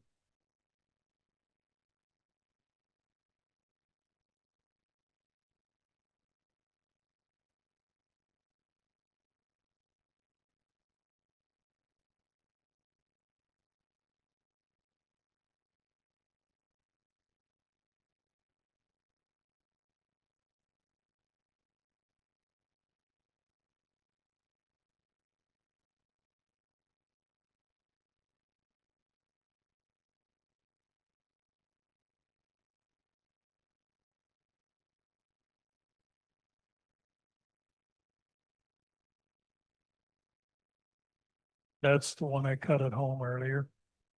Make sure I had all my tools. This is the one I cut tonight. We did not sand on this one at all. Strictly off the. Now, how do you lay out those nice little cuts?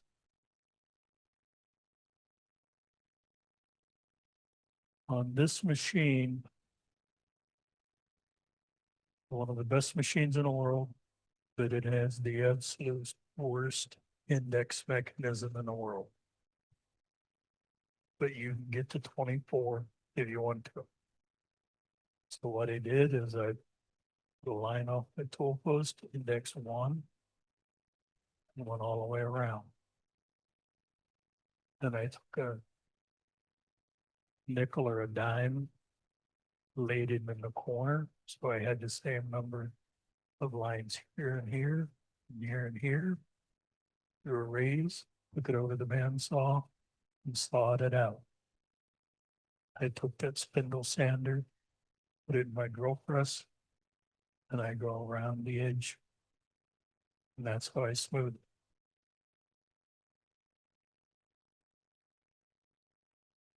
Okay.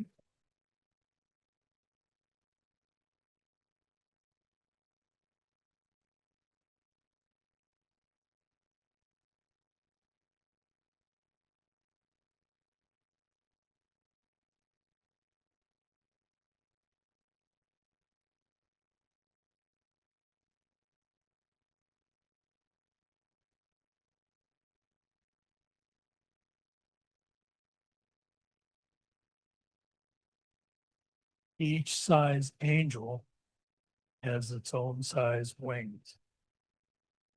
You pull that apart, you can read on it 2.12 by 0.44.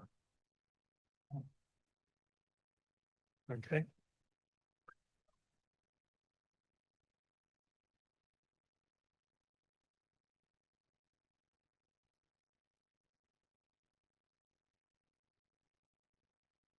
Those were all generated the same kind of way.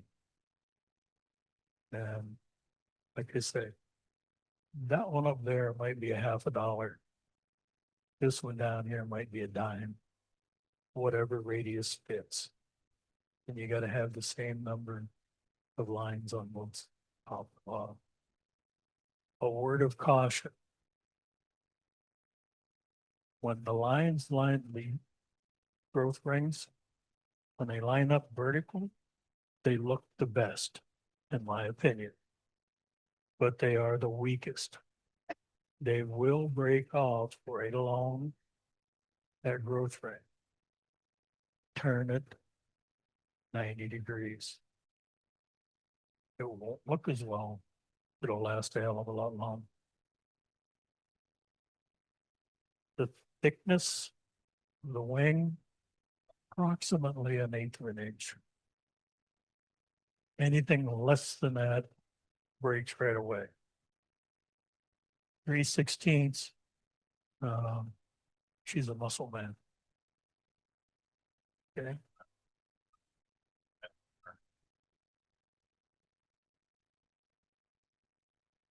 But I've got cheats. Yes, I'm eyeballing it, but I cheat. When I hollowed out the inside, I went approximately 1/4 of an inch deep down to a 1/2 inch diameter. That establishes my angle. I went from the 2 1/8 down to a little less than 3/4. And when it comes around, if you feel that thickness, it's pretty close. Is it perfect? No. But it's close enough. Your eyeball probably won't tell you. Your fingers will, but not your eyeball. Okay? And like I say, I use one of those spindle sanding gizmos and put it in my drill press and I just kind of wiggle it around. And if it's sandy, I just smooth them up. Okay? Enough on that. It's now 8 o'clock. You want me to do wire bending for 10 minutes? No. Okay.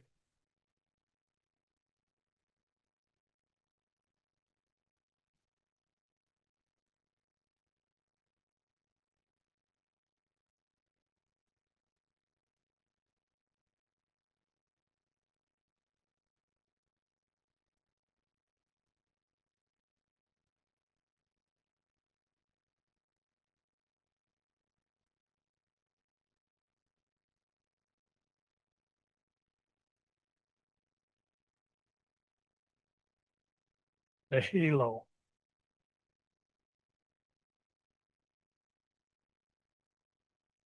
I'm an old tin knocker from way back. I've done a lot of wire, done a lot of sheet metal. I start with, this is 1/16 brazing wire. Some of those are 1/8. Some of them are 3/32. Again, I suspect that might have come from GE. First thing I do, I've been out of there 24 years. I'm gonna shine it. 220, 320, whatever you got.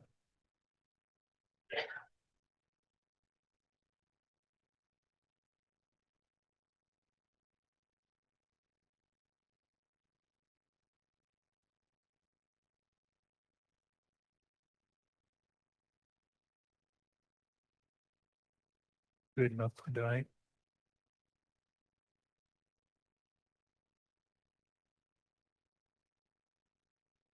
What's my bending jig? I'm gonna bend right around that small diameter. To do that, you gotta start the right way.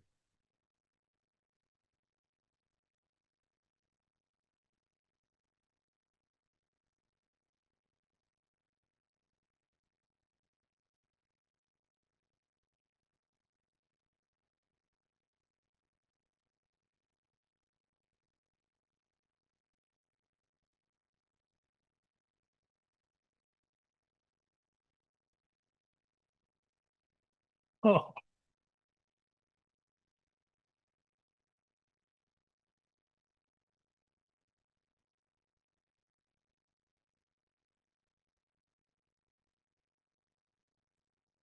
yeah, I'm not gonna turn the machine on.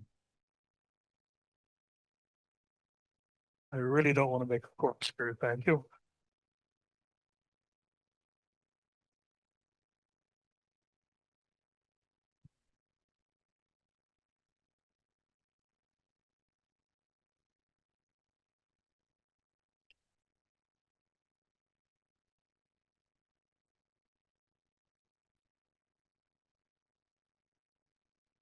Well, I had 3 pair of pliers. Right there, got it.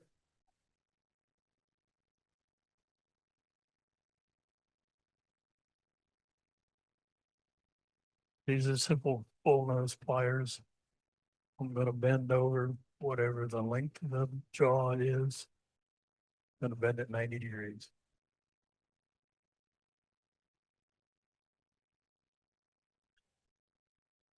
I've got holes drilled in. I'll stick it in the hole. Yeah.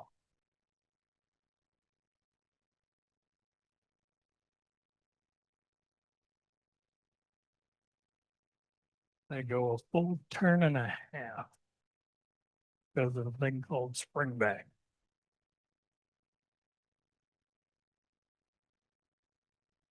I should have gone just a hair more, but I didn't.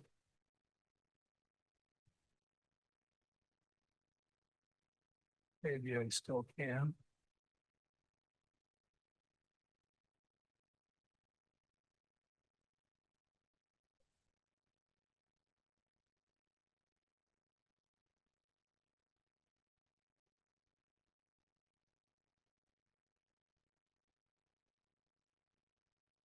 Wire bending pliers, they come in a set. I believe those are from Hobby Lobby. These are round pins, but they're tapered. If you want a tight bend, you gotta go clear to the outside edge. You want a big bend all the way in.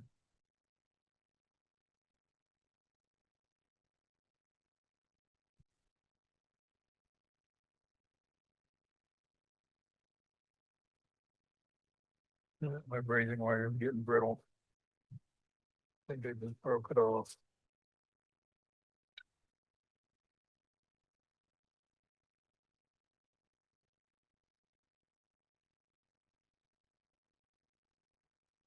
Yeah.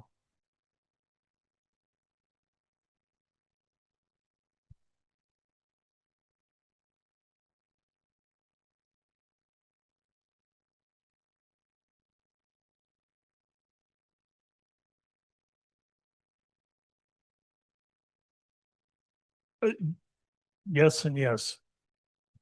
And they wear out. And there's room on there for about 40 holes.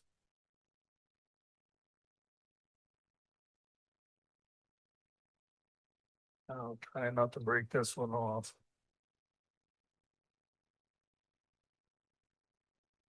Nope, broke. In any event, I'll go through that bending loop I put on to start with. Gonna cut it off.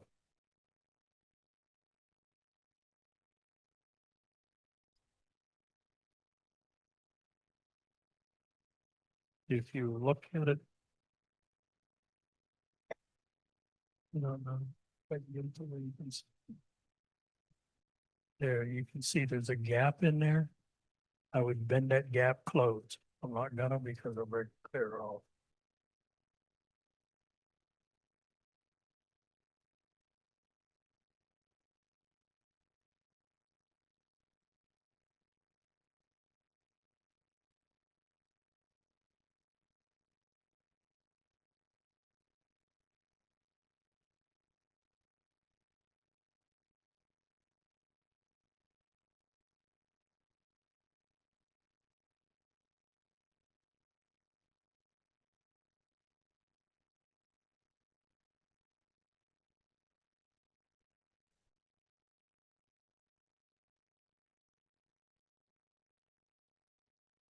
There you have a halo.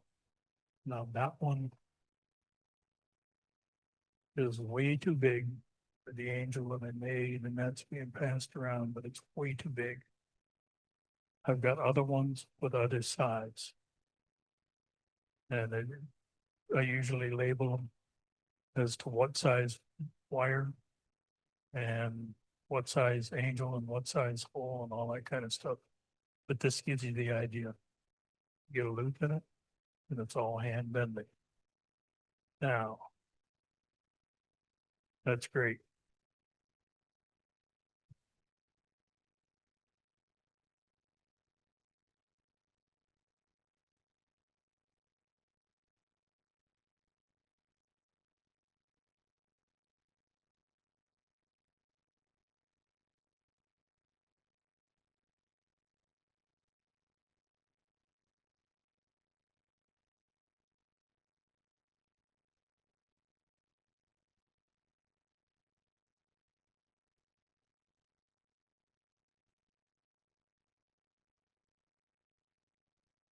This is a good one.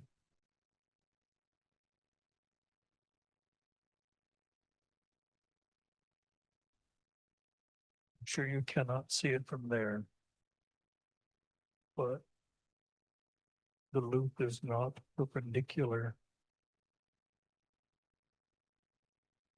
Maybe you can see it. The loop's not perpendicular. She looked like she'd had too many drinks.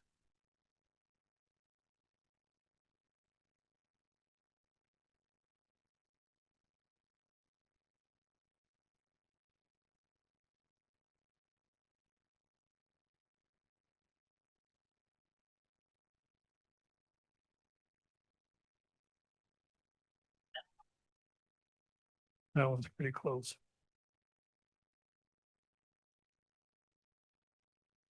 Now, you got the wire.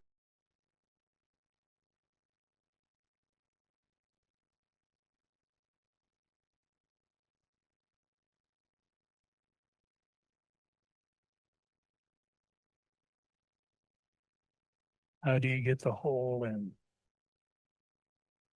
Tapered block. A drill press table is level. I set the angel on at an angle. Like that. Okay. Put the angels on at an angle. The drill comes straight down. I touch the back of the head, come in to the body. And I drill clear through till it comes out the bottom. Okay, that gives me the hole. Then I slide, and again, it's a 16th drill because it was 16th rod. 3/32 drill if here's a 3/32 rod. How do you get the wings to mount?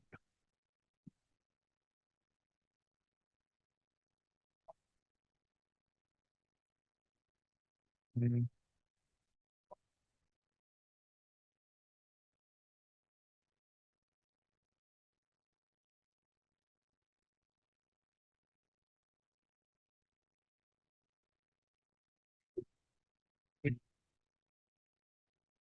Yeah, fire. They go great. Well,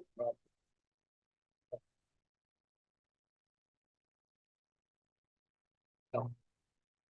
You look down and they see where I ripped the three drops of CA and then immediately hit it with accelerated.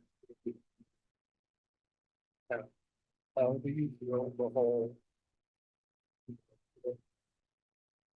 Yeah. It's the first page. Put a clamp. Pull it in with it. Clamp it down.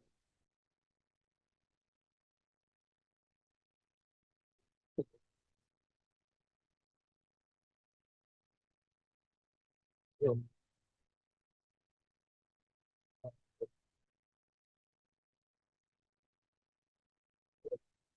Got mine in there for the it sits in like this. This deeper edge, the body. Pretty parallel.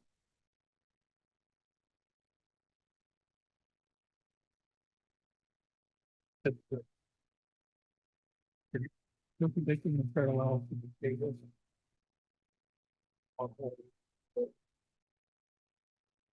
And become. The big. Lay out the sort of. And figure out the.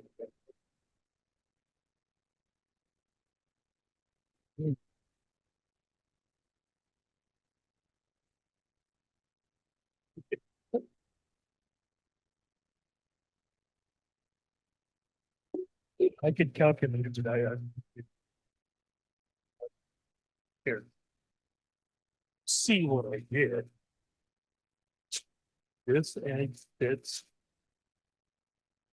Table. I laid it in there.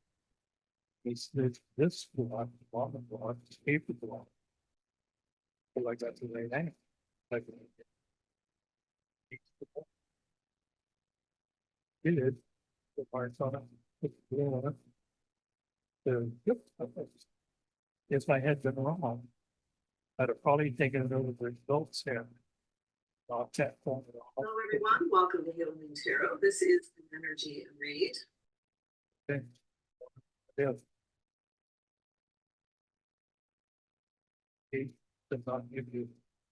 That's numerical and numerical answer. I got, I guess, that's how I go. Right? So, well, this makes it way out.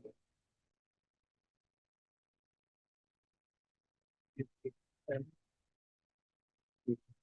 now, with different ways to get the job. Okay. Questions? Blanks? But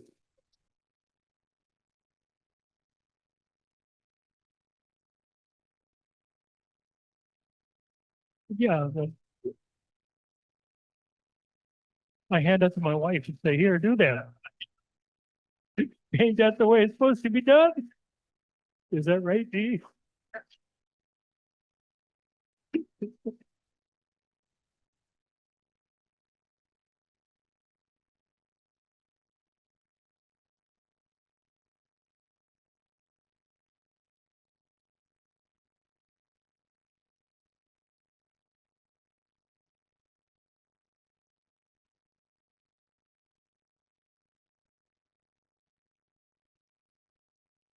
But also it's kind of a moron.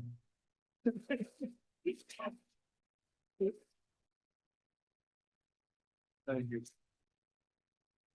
He uses this piece of standard Sharpie, ultra fine form. Anything works. The fine point dulls down and you get big splotches. This one stays about 3/4 of a millimeter. And if she wants a bigger, she'll go around a circle. But it's just a standard chart. We've got a package of 5 at Walmart for about $6.95 now. It's been $4.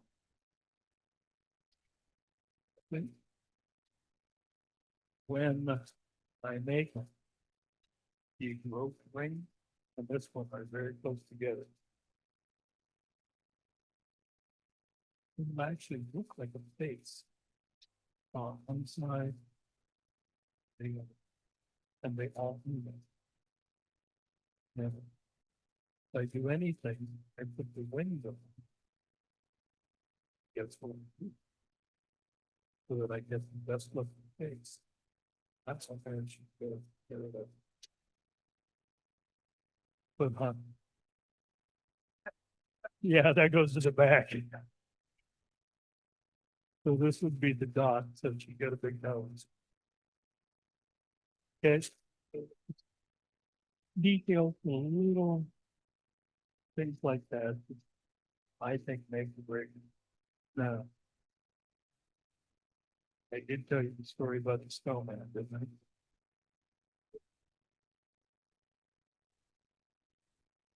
That was a good bunch of girls. It's 13 of them. We had the Center for the Arts was open every day, 5:00 till 5, so it's all that kind of stuff.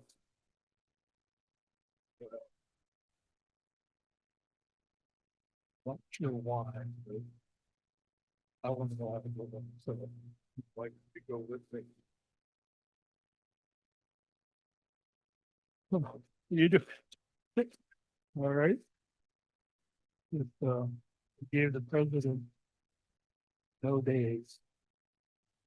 And my wife and I would go, we take care of 2 things. So other people go take care of. And when the plays or evening plays, we got a day and an evening on the same day. And it worked out as a good. Good, good. I think, yeah, 60 feet. But I could like, but I enjoyed it. Had to get the punch out of it. I learned a lot. They did not hesitate to criticize me. And, yes.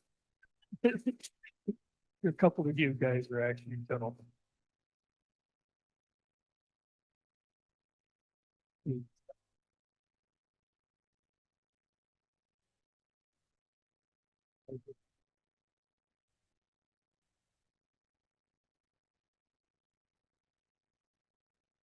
Okay, we will do